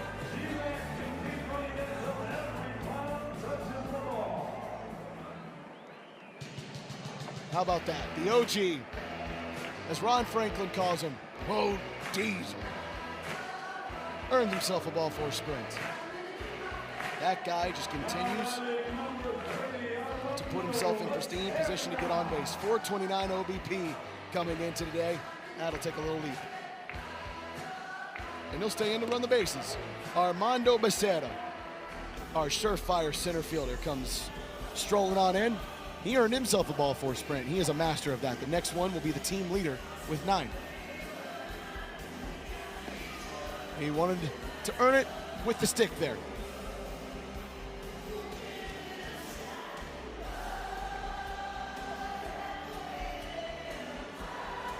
Perfect addition to the clubhouse of the Firefighters in the box right now. Boy, on the outside part of the black.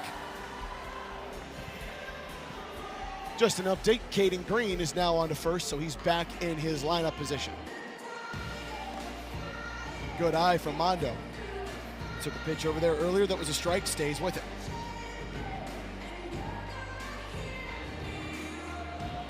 The 2-2 from Vinny. Mondo high into the sky, let's go with the bat. Matt Wolf, Bobby Leday chasing it. Can they find it in the sun? Tip drill, Matt Wolf into the overalls. That's a double trick play for the Clowns. Just their 3rd of the game. And it comes all the way in the 5th inning. But that's beautiful. That's the beautiful part of having Matt Wolf. He can find so many creative ways.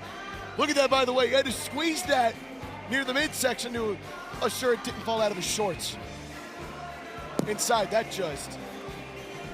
That get away? Yes, it did. Did it hit Mason? I think for a second he tried to argue it did, but he stays in the box. So it did not hit Mason Maxwell, but Caden Green is all the way at second already. With 1 away, Firefighters just need 1 run to win the point. Mason, good eye.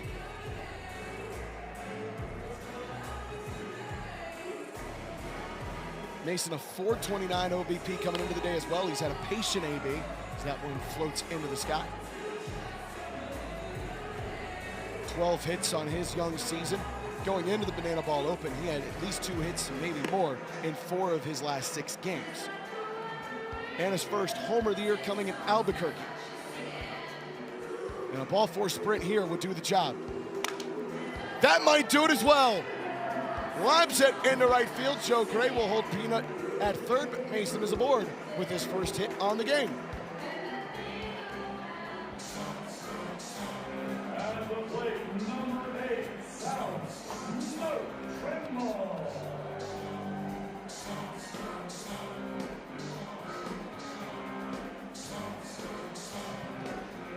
Now, folks, the man who has the distinct honor of being the first pick in the 3rd inning of the April 26th Firefighter lineup draft.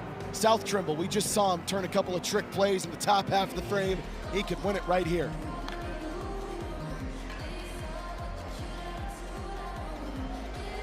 Hit by a pitch in his first plate appearance. Faces an 0-2. Good pitch from Vinny. Trying to get the off-speed stuff, and it broke outside.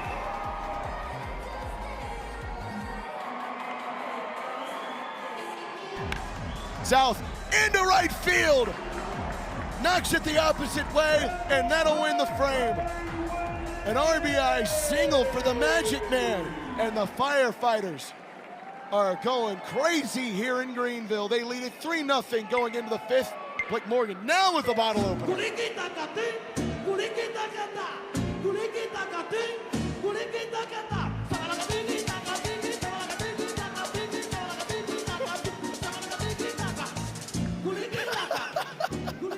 Somebody has put eyes on a bottle opener.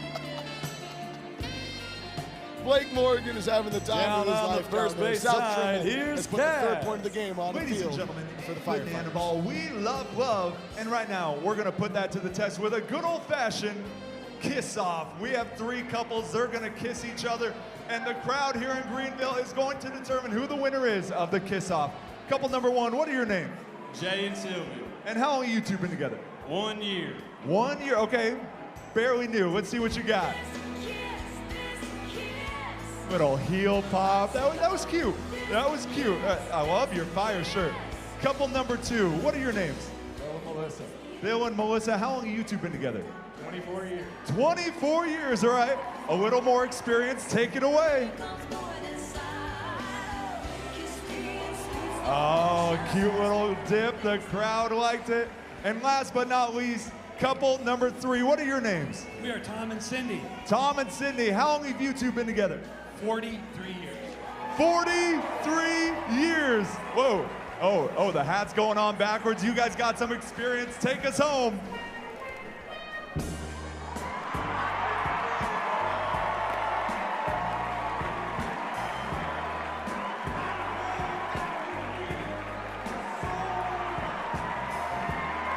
Okay, stop it. There's kid, yeah, wipe your, that was, okay. Good for you. All right, Greenville, you're gonna determine the winner of the kiss-off. Was it couple number 1? Not bad. How about couple number 2? Not bad. Oh.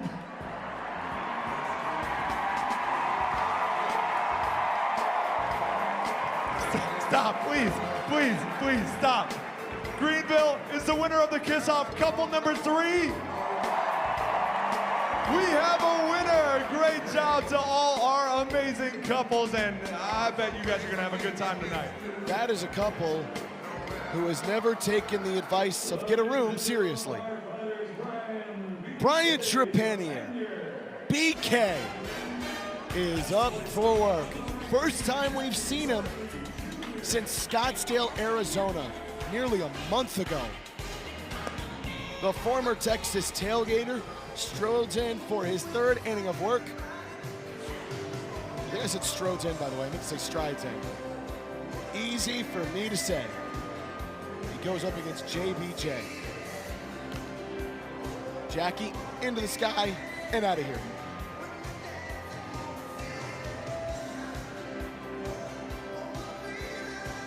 BK faced the Clowns in Montgomery. Would like to have that one back a little bit. Irons help keep clothes smooth and clean. Only went a 1/3 of an inning. He gave up 4 runs and a hit. That one goes into the seats again. So this could be a revenge opportunity here for BK. If you haven't heard his story, the man was not drafted back to the Texas Tailgaters in the Banana Ball player draft. Started working in our Banana Ball merch warehouse in Pooler, Georgia. As he puts JBJ on with the ball for a sprint. Jackie Bradley Jr. will just settle for the first base, not even really attempting to turn and go for second. When Ron Franklin Jr. lost his season due to a torn ACL, the Firefighters had an opportunity to sign another player. Who'd they call? The man who stayed faithful to the process, Brian Trepanier. He comes in and has just been fitting like a glove with this team. Got a chance to go get breakfast with him and Peanut the other day. He is a beautiful teammate and an even more special person. If you're wondering too, his name is BK because his father is a district manager for about 7 or 8 Burger Kings in his hometown of Columbus, the home area. By the way, in front of the Firefighters bullpen, there is a BK logo. They knew he was coming. That is a delightful pitch. Bobby Leday with a good eye.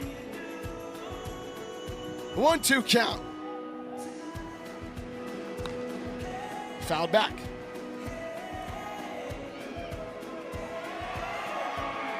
BK will go with a fastball, a curve, hit you with a slider and a changeup. We'll break out a knuckleball. Boy, that's a good mover. But works it full. Joe Lytle, the perfect sit, is there through the top of the 6th.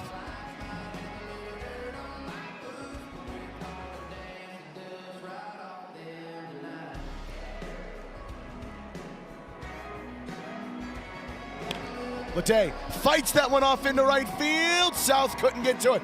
JBJ going back to first. South, oh, he does gun him down. Wow. Pulled Peanut off the bag, but he stayed with it and laid the tag on Jackie Bradley Jr. A rare base running mistake there for JBJ.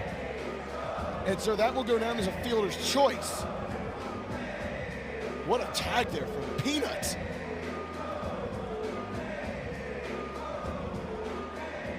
Obviously has made his impact at the plate, but boy, don't get it twisted. Caden Green is a marvelous defender.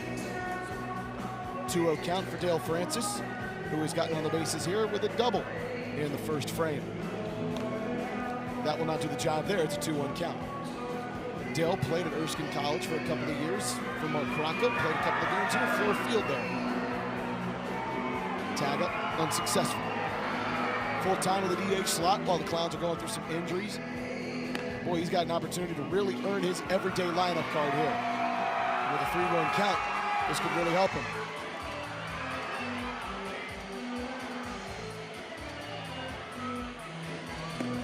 Dale, that's a sword. And he works it back full. Beg your pardon, by the way. He grounded out his first plate appearance, then hit a double that Noah Bridges broke out the Superman cape for, but just couldn't quite haul it in on the dive. DFJ stays alive. You wonder how much rust is there for BK after not having pitched for a month. That one's a little low, ball 4 sprint.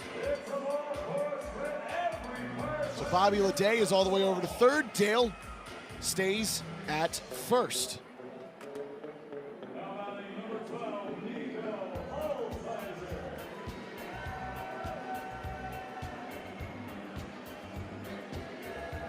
So how about Nico Holsizer? He's been struck out a couple different times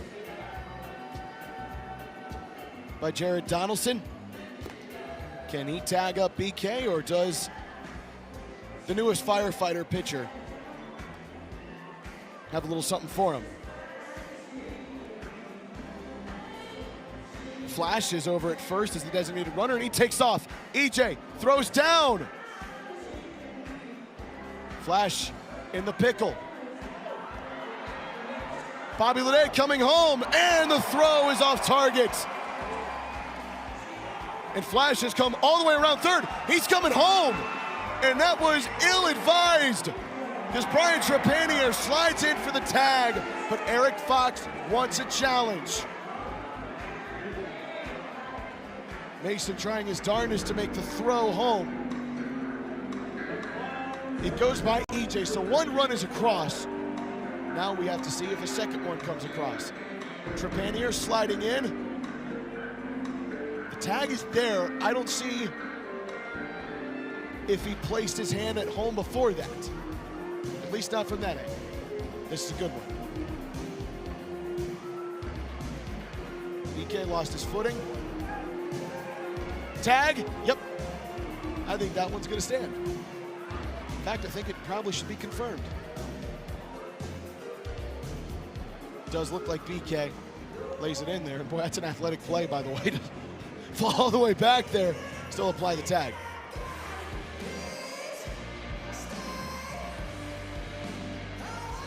So Flash, it's a good play. You see right there, looks like the tag is applied and the hand is not there.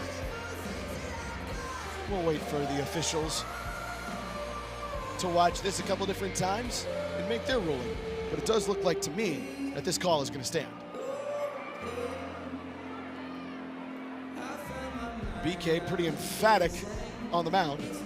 That should be an out. So if the Firefighters can just save this to 1 run, it's a heck of a job. Here's the ruling.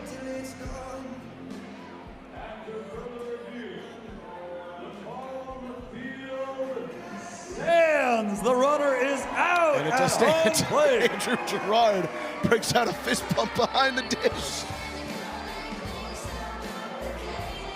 You can't blame me, he says. So it was a Clowns challenge. So they've now used theirs up. Firefighters still have theirs. But it is a run across because the throw from Mason went underneath the glove of EJ. Bobby Leday comes home. Now there are no runners on. A 3-0 count, now make it a 3-1.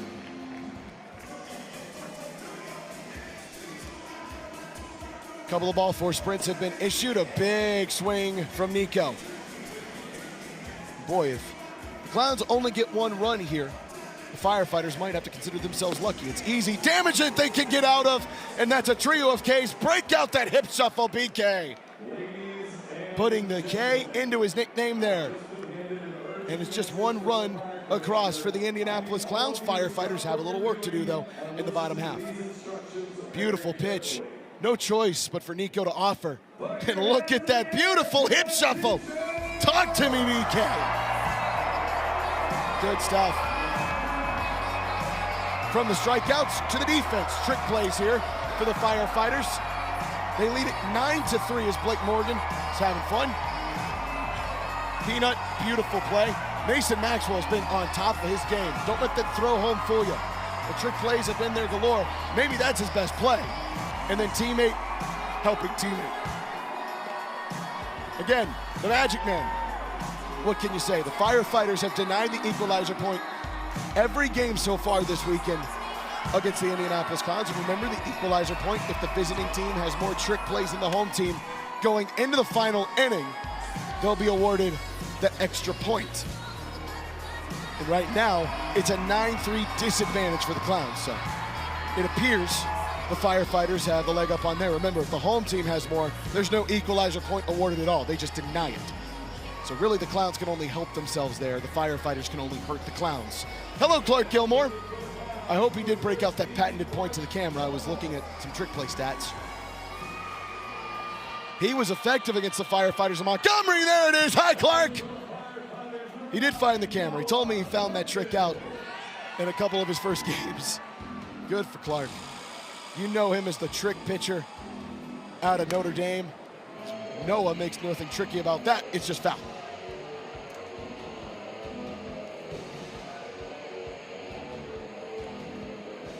Noah split the wood. So that bat died a hero. It earned a ball four sprint. Clark out of Reading, Connecticut, stands 6'4". He was an 11th round pick for the Clowns. In fact, I believe he was Mr. Irrelevant. The 11th round pick for the Indianapolis Clowns.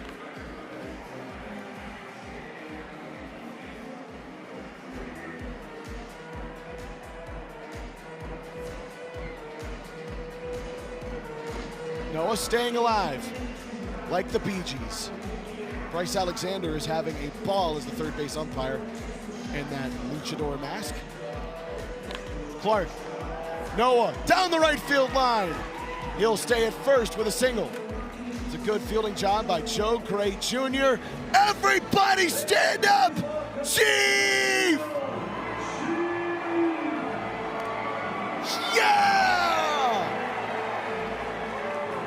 The goodest of boys follows up that beautiful Noah Bridges swing with a beautiful pick of the bat. By the way, a great day for Noah unfolding. Earned a ball four sprint, now a single as that one gets away from Eli Payton on the check over. Clark gives him the thumbs up. No arm, no foul. Joe Lytle has something brewing with that sit as we are through 5.5. Tiny, down the right field line. Opportunity for the fans. No.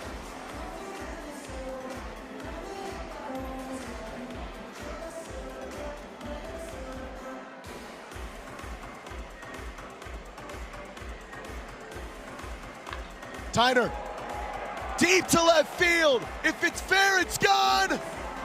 And it's foul by a gnat's nose. Tyler did not move out of the batter's box. He wanted that one bad. Would have loved to have seen that shot from right down the line. That is a tough one for Tyler. Check back over, Noah, back in time.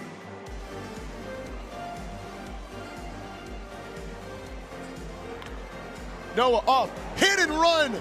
Work to perfection, that's into center field for a base knock. Tiny's going for second. And that might have been ill-advised. See, he's tagged out by Bobby Leday, but he does move Noah over to third. So it'll go down as a single for Tiny in the record books. And then tagged out at second base. The biggest thing, though, is he's moved Noah over to third, and now the the inning tying point is 90 feet away. And Dalton Cornett could represent the inning winning point. Check on down, nothing there. Noah does have speed to burn in those legs. Whoa. My voice, where did it go? Again, outside, 2-0 count. Dalton has himself an RBI double and a fly out to Jackie Bradley Jr. That one in there. Ball four sprint would do the job just fine. Deny a point and give the Firefighters a shot to win it.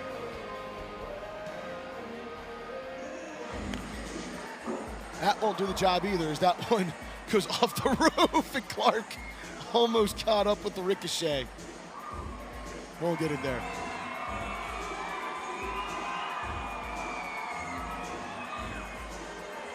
Clark rose to fame after getting posted on SportsCenter's Instagram during COVID-19 with some trick pitches in a bullpen session as Dalton again goes to the roof. He was just goofing around doing some of those things when he was about 13 years old with a couple of friends, and it just grew from there. Became a superstar with one bullpen session. Dalton Cornett is a superstar in Banana Ball, and he superstars that one out of here. Try to make that one work. It didn't make much sense. I'll cross that one out. I'll try it again. Moves inside. Clark has been trying to work the outside, and instead, it's a full count. Runner on third, ball four sprint's gonna score Noah. Ball in play, probably scores him. That goes inside. It hit Dalton Cornett. The old Banana Ball hack. If you're in danger of putting someone on with the ball four sprint, hit him. Hit him! And Clark did. So the second time, DC3 has earned himself a trip to the bases. Hit by a pitch, and now Logan Lacey. Jumps on that one. Into center field, JBJ racing back, he'll grab it. But Noah Bridges races on in on a little cruise control, and that will go down as a sacrifice fly for Logan Lacey. And now Eric Jones Jr., who has had himself quite the weekend. Sacrifice fly in the first inning to award the Firefighters a point. Then a ball four sprint his second time up facing Monet Davis.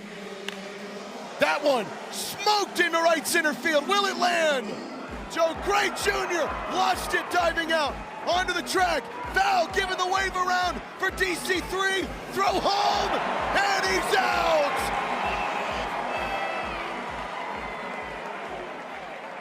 A tremendous throw from Joe Gray Jr. And we have a challenge, this time from the Fighters. Let's see. I don't think this angle's going to tell me anything different. Looks like the tag is on his arm there. I can't see where his, there you go. This is the view.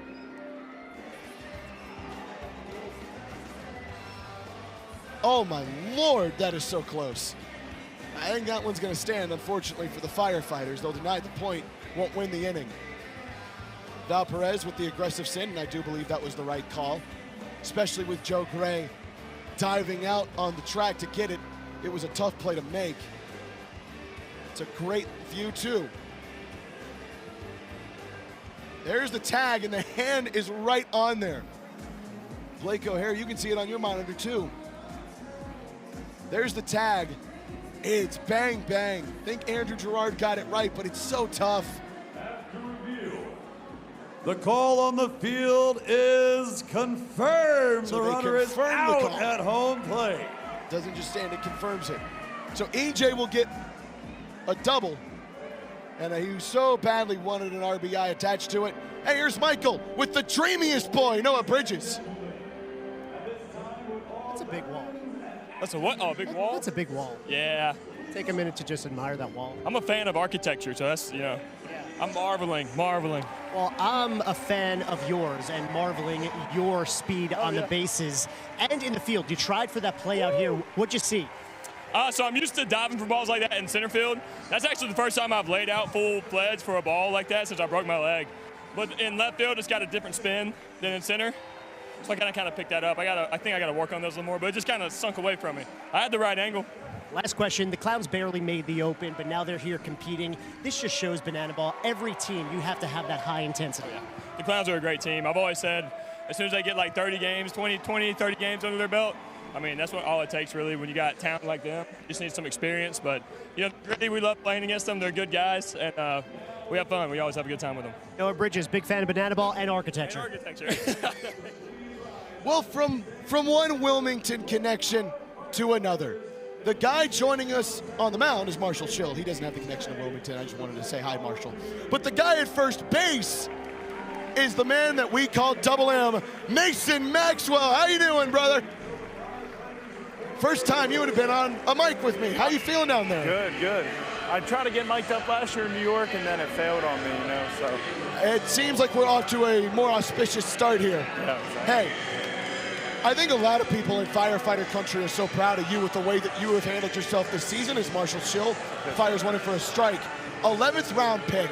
Take me through the weekend of the Banana Ball draft and what that was like for you to have to wait until the literal final minutes of the draft to know you're coming back to the Fire and Flames. Yeah, I kind of had an inclination about coming back to the Firefighters. I had a feeling that they were going to take another chance on me. You know, last year was an all right year. It was a rookie year, but man, they took another chance on me, and I told them I'm gonna do the best I can to get better and better, and ultimately that's it. Chris Burgess in on the hands, it'll stay foul. I know you and I talked in the offseason a little bit afterwards. You took it as, yes, it was great to be back in Banana Ball, but it was a challenge for you to not just be here, but to thrive here. And so far this year, coming into today, 429 OBP, 333 average, making the transition over to first base full time, and you got 12 trick plays coming into today, and you've got a bunch of them today. Just what's the process been like here this year of just becoming the Mason Maxwell you know and love? Marshall Schill, break out the Dougie. You know, I felt kind of overlooked, you know. I wasn't playing my position last year. I was in right field. Ultimately, I was a shortstop and corner infielder in college. And yeah, this offseason I worked out at Baseball Performance Center. Shout out to Ed Charlton and Matt Rowland. They helped me a lot. And Appenzeller at Appenzeller Training Systems, they really got me going this offseason and made me believe in myself and get better and better. And so huge shout out to them and just working hard, man. And one team wanted to take a chance on me. One team wanted to take a chance on me, and I love these guys to death. This is one of the best teams I've ever been on, camaraderie-wise and team-wise. So it's been a blast. It has been a blast watching Mason Maxwell. Now I got to ask, where did this Jeff Hardy dance celebration start coming from? So my cousin Tommy, he kept sending me like WWE stuff for fun, the whole Mad Max persona. But I know I'm not doing the eye bag really anymore. But yeah, pretty much that whole Mad Max persona, and he was just like, you might as well do it. Once we get a break here in between batters, look at that third base camera and break it out. Yes, I could whip it right now if you guys wanted me to. There it is. And by the way, when he enters into the Fire on the starting lineups, he does the whole Kane entrance. Yeah, good old Kane. Come on. Ooh. Eli Payton, that is a doozy of a hit. Foul. Good Boy. battle, Lee. Man, there have been a couple down that line that have been awful tight. Thought Tiny just had one over the monster. I know. I was getting mic'd up. I just heard it in the earpiece the whole time. Yeah, he didn't move out of the batter's box. He was trying to will that thing as much as humanly possible. One of the things that's cool about your story, as we try the 3-2 again, Eli fights it off, but fights it foul. You were a paraprofessional before you came to Banana Ball, working with students with special needs at a high school in New Jersey. That has to still affect you day to day, being able to talk to those students. You got a chance to go back and visit them. Oh, no. Boy, oh, boy. We'll wait for Mason to answer there. Yeah, so that was really cool. Being able to go back, I got to coach wrestling with my 2 older brothers at Belsey Regional, and it's where I went to high school and was able to be a substitute teacher there, and they mainly put me in the special ed department, and that was a blast. I had a blast every day. Get to rock those autism awareness cleats when I can, and then the gloves. So hopefully, when I see him again, I'll just gift him it. It's hard to break that Wilson glove in, I'm not gonna lie. That's out. Brian Dancer, the fans have a play. Can you hear me? I can hear you. Okay, good. Sorry, I was just making sure the fans didn't catch that one if they did. So shout out to Belsey and the special ed department there and the teachers there, man, they're great. Going back and visiting them last year. Oh, good pickoff from Marshall. Good throw there, Mason. Run him down, run him down. Ooh, that was good. Making good on the one from the last inning, which, by the way, got negated. Oh, gosh, man, that was crazy. Hey, you had the right idea. Let's go for a trick play here. Let's see what we got. I would love a trick play from you on the mic. 0-2 count. Ground ball, ground ball. Oh, damn, bro. I thought about it for a minute. Mason got a chance to go back and visit those great students last year when we played at Yankee Stadium, and you could see their eyes light up the second that he got into that classroom. Uh-oh. Little chin music. Don't step out. Good on you knowing the rules. Hey, can we bunt to Banana Ball? We cannot. If you bunt, you'll be thrown out of the game. Swinging the bat. He knows his stuff from the pregame. 2-2 count. I'm rooting it for you, man. I'm trying to will one to you. How are you guys? You guys having fun today?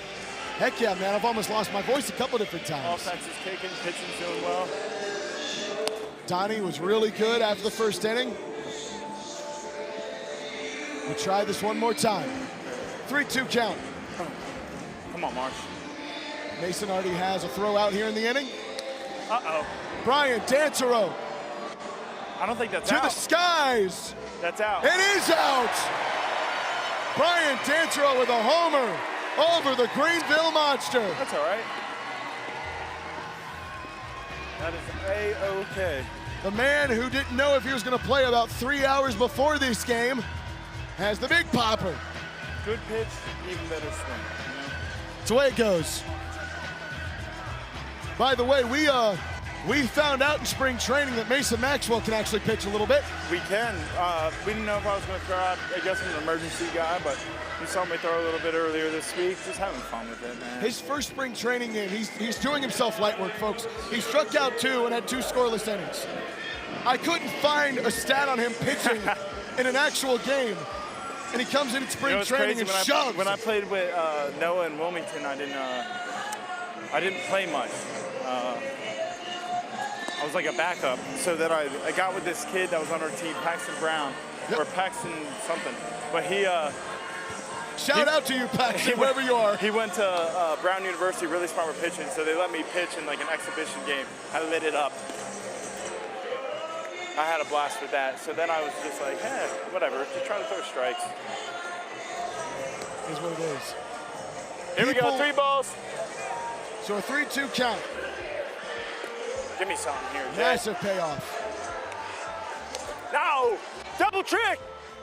Armando, gotta beat on Do it. it. South Racing. Come on. Mondo, tip drill. South! Yeah!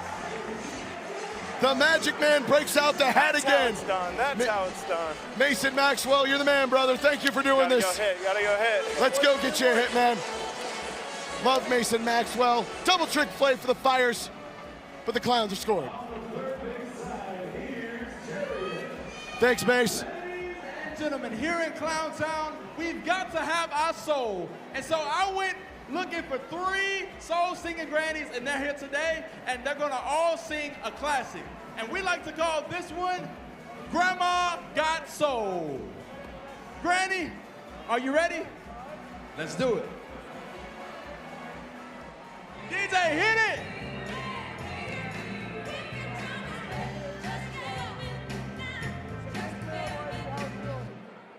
R-E-S-P-E-C-T, tell me that what it means to me. R-E-S-P-E-C-T, taking what TCP. All right. Good job, Granny. Granny number 2 coming up. Are you ready? DJ, hit it! Just call my name, I'll be there in a hurry. You don't have to worry, 'cause baby, there ain't no mountain high enough. Ain't no virus enough. Ain't no river wide enough to keep me from getting to you, babe. All right. The last Granny. Are you ready? She says she's ready. DJ, hit me!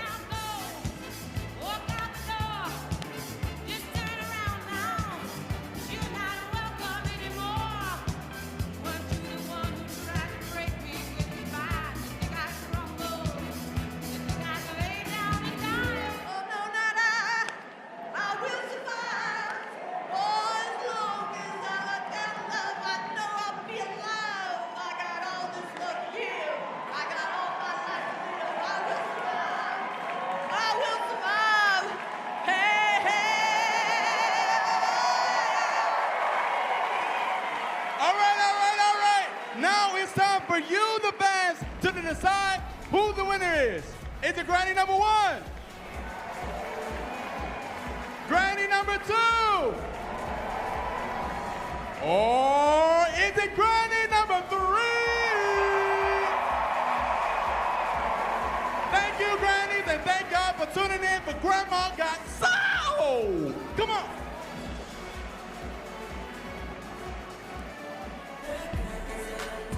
We thank Mason Maxwell for joining us on the mic in the 7th inning. Brian Dancero has made this a 1-run inning for the Indianapolis Clowns. And hello to Darian McDowell, who's pinch hitting here for Lamar Sparks. Just his second A&B of the series, and he's quickly down 0-2. That was a trick pitch and a half, and it didn't work.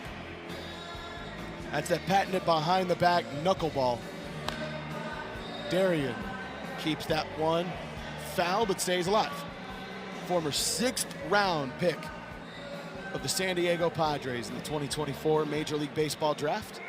Now with us here in Banana Ball. He wanted all of that one. Clark. Oh, he hits the cheater in time for the outs. Well, that was sick. Darian trying to beat him out there, wouldn't do it.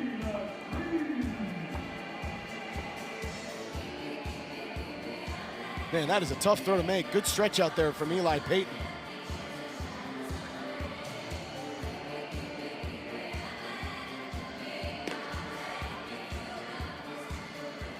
Caden Green back in after Dakota McFadden pinch hit for him last time. Peanut flew out in his first plate appearance. So far, it's his only plate appearance, and he does have a little streak going. Don't want to jinx it too much now, but I'm sure he'd like to keep on base. 1-1 count. Popped up. Peyton racing over to Jess Edwards. Tip drill into the netting. That won't count. You honor the effort. By the way, with the Firefighters going into the double digits now with 11 trick plays, that is just the 4th time here on the World Tour that they have had double-digit trick plays. Only one of those times they did not win in the equalizer column, and that was against the Savannah Bananas. They had 12 trick plays that day. The Bananas had 18. A lot of soft contact is good eye there from Peanut. Stays alive. Last time he faced Clark Gilmore, he struck out in Montgomery. He'd like a little revenge. He won't get it there. That is a hard shot off of the roof.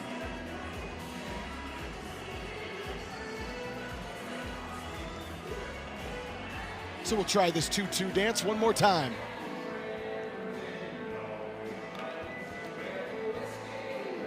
That's a little dribbler foul.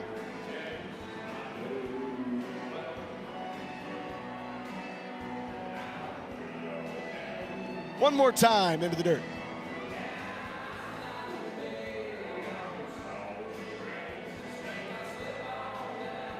Payoff. Peanut darted into left field. Nico giving a chase. That'll land. 10-game hit streak for young Nutt, and he'll get to second base easily.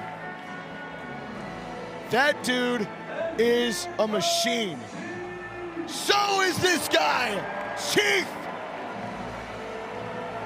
He just keeps grabbing the wood. Good boy. JT, give him a treat. Caden Green just continues to put lumber on Banana Ball. Now Armando Becerra can bring in the run that would again negate the Clowns a point, and that has been sort of the story here. Scored in the top of the first, Firefighters respond and deny them the win. They score in the sixth, Firefighters get a run in the bottom half of the sixth to deny the points. Now a runner in scoring position, and Armando is hungry for one. Ouch! Chris Burgess shaking out the glove. 2-1 count. Mondo is a disciplined batter. Very rarely strikes out and earns a lot of ball four sprints. That one blooped up into left field. Nico underneath it, going for the trick play, and he will haul it on in. Just the fourth time they've gotten into the trick play column as Nico Holsizer calls one in on the tip drill. And now Mason Maxwell, he said he wants to get a hit. He gets one here, and boy, that could be massive. Clowns, first point, hanging in the balance. Mason fouls it off. And boy, Chris Burgess has taken a beating in this inning.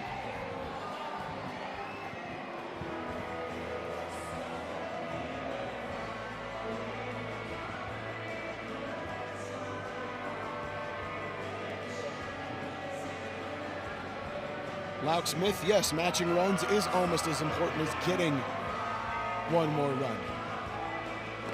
Mason, boy, that might have been a one to go for.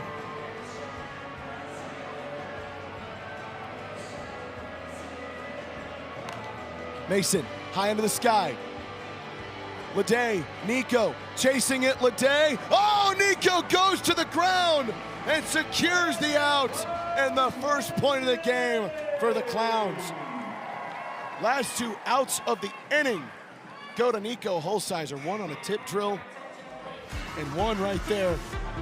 Didn't make it look the prettiest, but boy, that looked effective. Let's take a look at the replay. Yep, and he does keep it in the glove. Would have been foul either way.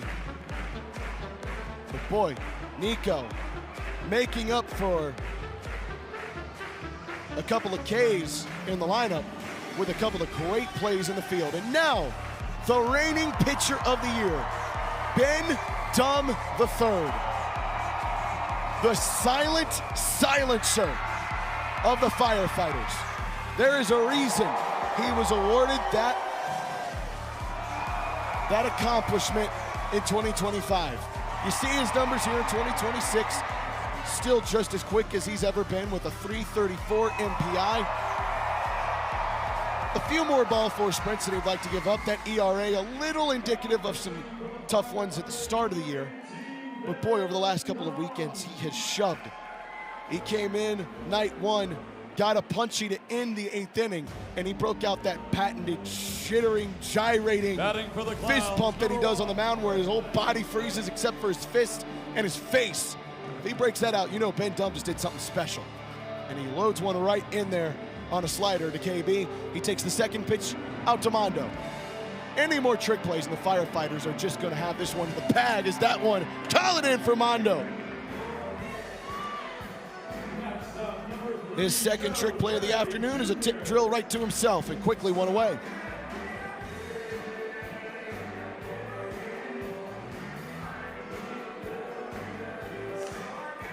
Joe Gray. Ben flips it with the glove over to Mason for the out. And boy, if Ben goes, if he can get a step on this thing, man, this could be a sub 1 minute.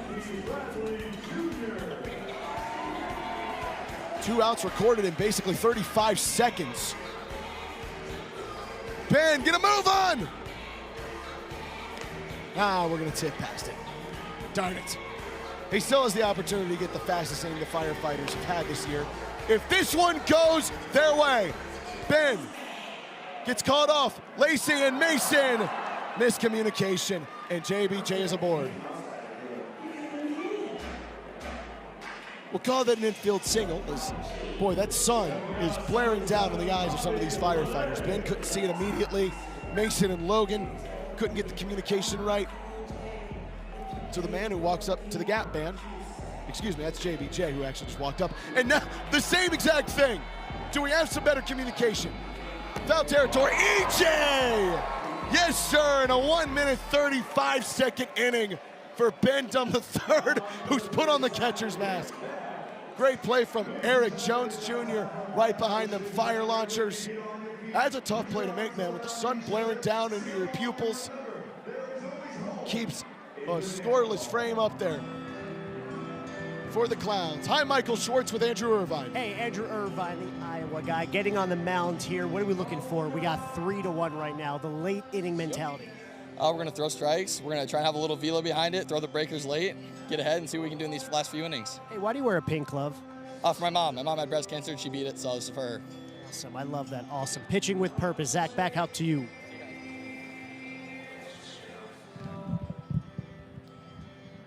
Andrew Irvine strolls on into town. He's been here for a little bit. He didn't just stroll into town, folks. This is such a cool moment here as we sing home. He's got the pink glove in honor of breast cancer for his mother. Certainly a very special moment for the Irvine family. His mother, Stacy, played basketball at Iowa Central, now being honored by her great son out on the mound. As we sing home here at Fluor Field, it's a great moment.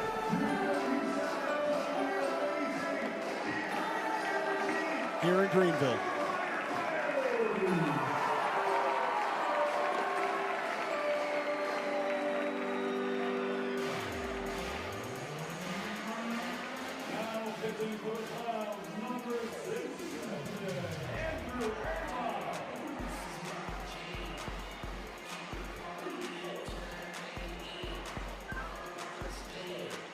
So as we go from the emotions of singing home and Andrew Irvine with a beautiful tribute, we now go to the guy who has had one heck of a ball game here in South Tremble. Smoke looks at one going in. And let's play a little banana ball here in the 8th inning. Firefighters really have a stranglehold on the trick play column. It's 12-4. Unless the Clowns have a miracle, it's going to be a real tough one to get back, as that one is in for a strike. The next time they get an out, if it's not a trick play, that officially does it, as they won't get that equalizer point. South looks at strike 2. It's a 2-2 count. South today, whole number of trick plays. He's been hit by a pitch and a walk-off single to his credit. What just happened to my voice? Credit.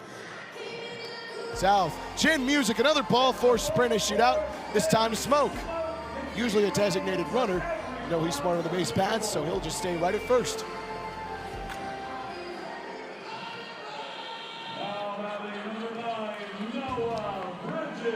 We have battled the clock the last couple of games. I don't think we're going to do that today. There's 10 minutes on the clock, but we are in the bottom of the 8th. A much faster, more smooth game here for both these teams, especially from last night, where there were literal puddles forming at home plate. Literal, almost a buildup of a lake at home plate. Again, the grounds crew here cannot say enough good things about what they did, as Noah Bridges puts that one above the roof. So we'll play on. 1-1 count.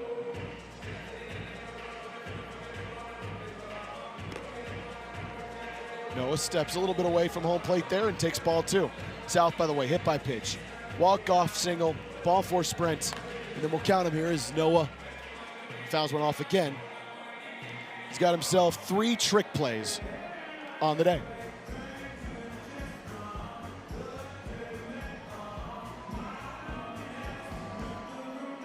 South playing games over at first. Andrew thought that one was good.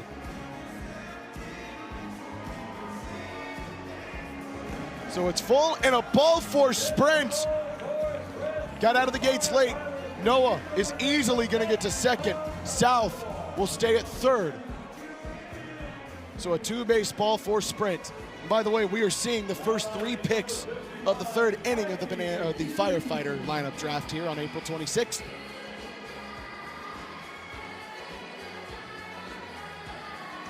Not been the start Andrew Irvine would have liked here in this inning. He pitched just a 3rd back on Friday night, gave up 2 hits and 3 runs as Tiny right out to JBJ. South is coming home, and that's gonna do the job. Tiny, what can't that man do? 3 singles and a walk-off on the last one. Firefighters lead 4-1, and they have denied the equalizer point officially. Hey, we're gonna try this push-up thing with Bo again because he wants more pumps.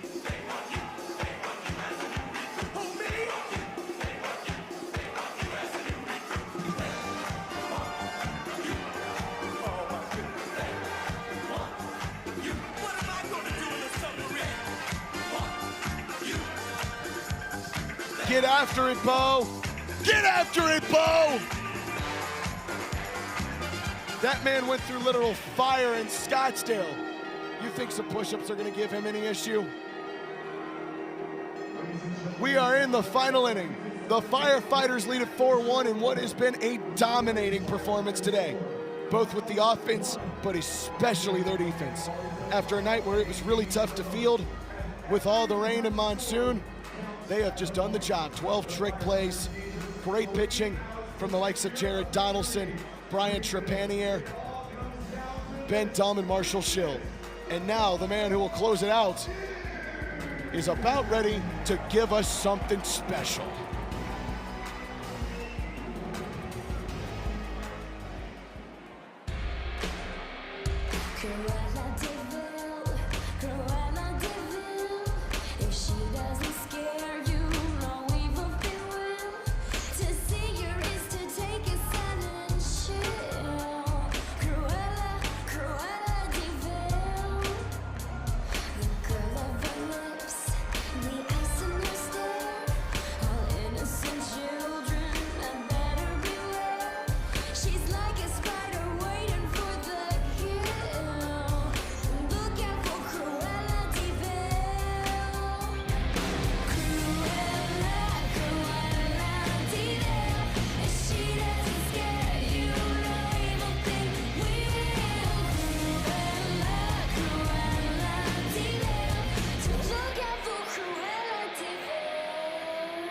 Now pitching number 95, Johnny Couldn't catch that beautiful Dalmatian bat dog, but he does hope he can catch the final inning here cleanly.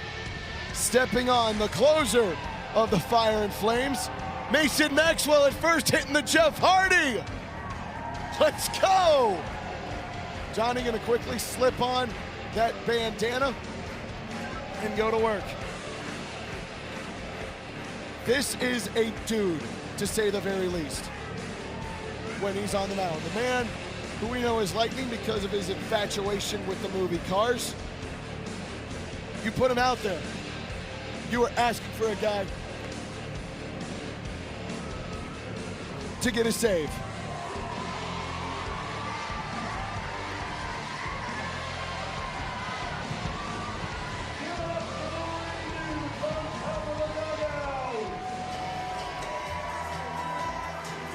Had a visiting drum line come up, try to ask if they could play.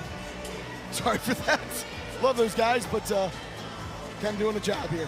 Johnny Hummel, 425 MPI, 324 ERA. He's pitched an inning and a third, and man, the banana ball opened too. He was all kinds of special, especially in Albuquerque. 2 scoreless innings. Probably should have had 2 showdown shutdowns. Said he just had one. Came up Friday night, a little bit of trouble, gave up a run that resulted in the tying point for the Clowns at the 9th frame, but Dalton Cornett erased that. And now the Clowns have an opportunity to get something going here. You're good. Logan Lacey's good. Over to first. Yes, sir! That was for the love of the game. Logan Lacey with the 9th inning, call it in. I bet you anything that is some muscle memory right there.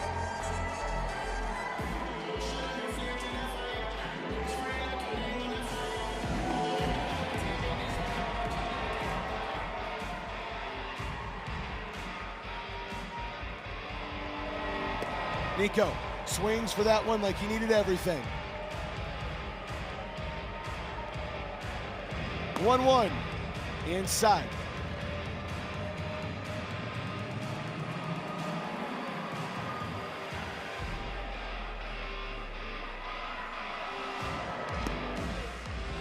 Boy, that looked awful good. EJ's frame job was there.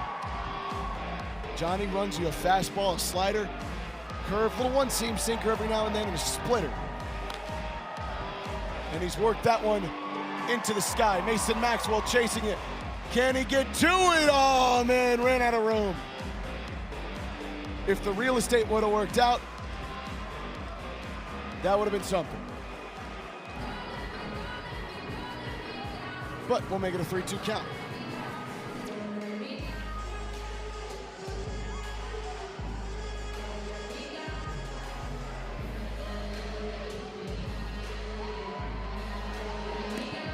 Nico earns the ball for a sprint. So get across.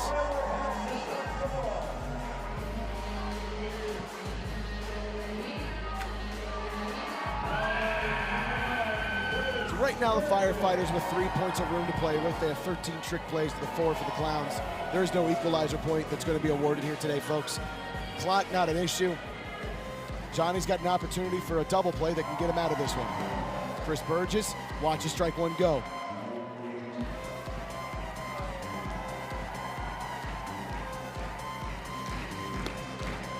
Beautiful, beautiful moving pitch. Makes it a 0-2 count. Fisher Polydorff with an umbrella. No rain here, but some shade. Double play would end it. Peanut, Tiny, little trouble, takes it out. Double play, and that's your game. A great dig out from Mason Maxwell at first, and the Firefighters have won the series over the Indianapolis Clowns. A 4-1 victory here in their Sunday best.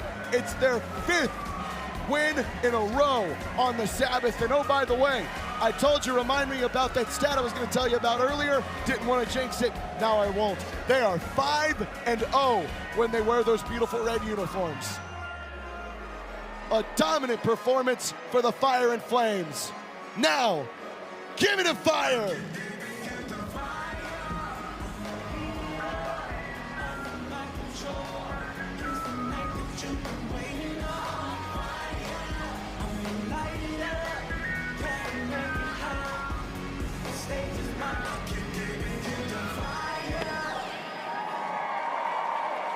That was a thing of beauty.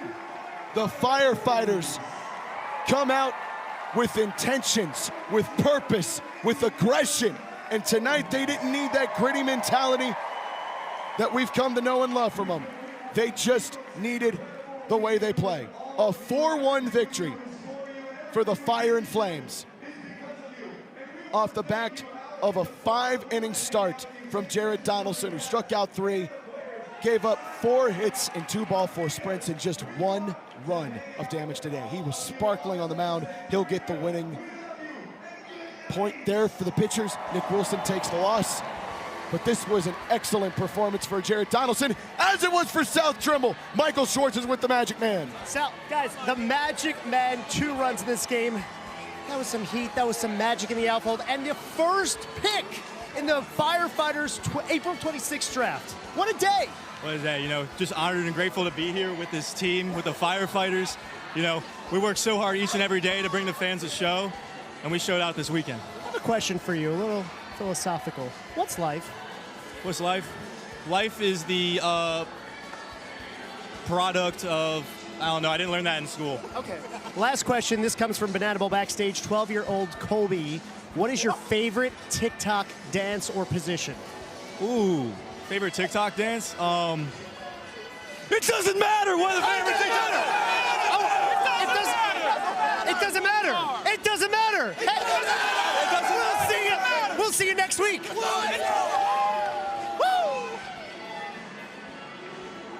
South Trimble. He was the first pick of inning 3 in the Firefighter lineup draft on April 26th, and he more than earned it. 1 for 1, but don't let that fool you. He was hit by a pitch. He scored a ball for a sprint to his name as well, an RBI for a walk-off and 2 runs, and just a host of trick plays, a trio of them in right field. South Trimble is a heck of a lot more than just an entertainment player, a heck of a lot more than just a magician. That man is the Firefighters. And today I should say, he was simply magic. The Firefighters are the winners with a really dominant performance. Was it the explosive offense that we've come to know and love from them? But 9 hits, really good. 6 runs, that's all they needed. The 13 trick plays are what we're gonna focus on here because it completely took out the Clowns early and often. That's something the Firefighters struggled with at the beginning of the year. But they're the grittiest team in the league for a reason. They learn from their mistakes. And boy, they did today. Val Perez has herself a ball club and then some. They're 8-6. By the way, this team started 0-3. 0-3. They have won 8 of their last 11. They've already eclipsed the most wins they've ever had on a world tour. Simply put, this Firefighter team, as it stands, is rewriting its own history books. They are an incredible bunch, and they showed it here today with a dominant performance over the Indianapolis Clowns, who you give a lot of credit to. They're going through some things off to the side with injuries. They did not have a full lineup today. Correll Prime not here today because of a wedding. There was a lot of stuff the Clowns were fighting through. You give them a ton of credit for what they did yesterday with 19 runs in a 7-inning affair. But the Firefighters respond with that old dominance that we've come to expect. And next week, we're going back to where the Firefighters started their headlining tour last year. Their first home game ever was in Richmond, Virginia. Guess what? Get to go back there next weekend to CarMax Park, the brand new one. Won't be playing at the Diamond this year.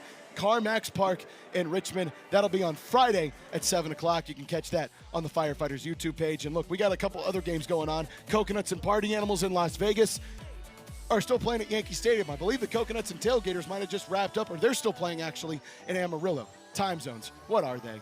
What are they really? They're just time zones. But for the Firefighters, they take a little bit of an extra stranglehold on that second place spot in the Banana Ball Championship League standings, and they get another win. 8 of their last 11 have gone the way of the Fire and Flames. They're 5-0 in those beautiful red uniforms, and they are just finding ways to win, whether it comes from their all-stars like Logan Lacey or their entertainment players like South Trimble.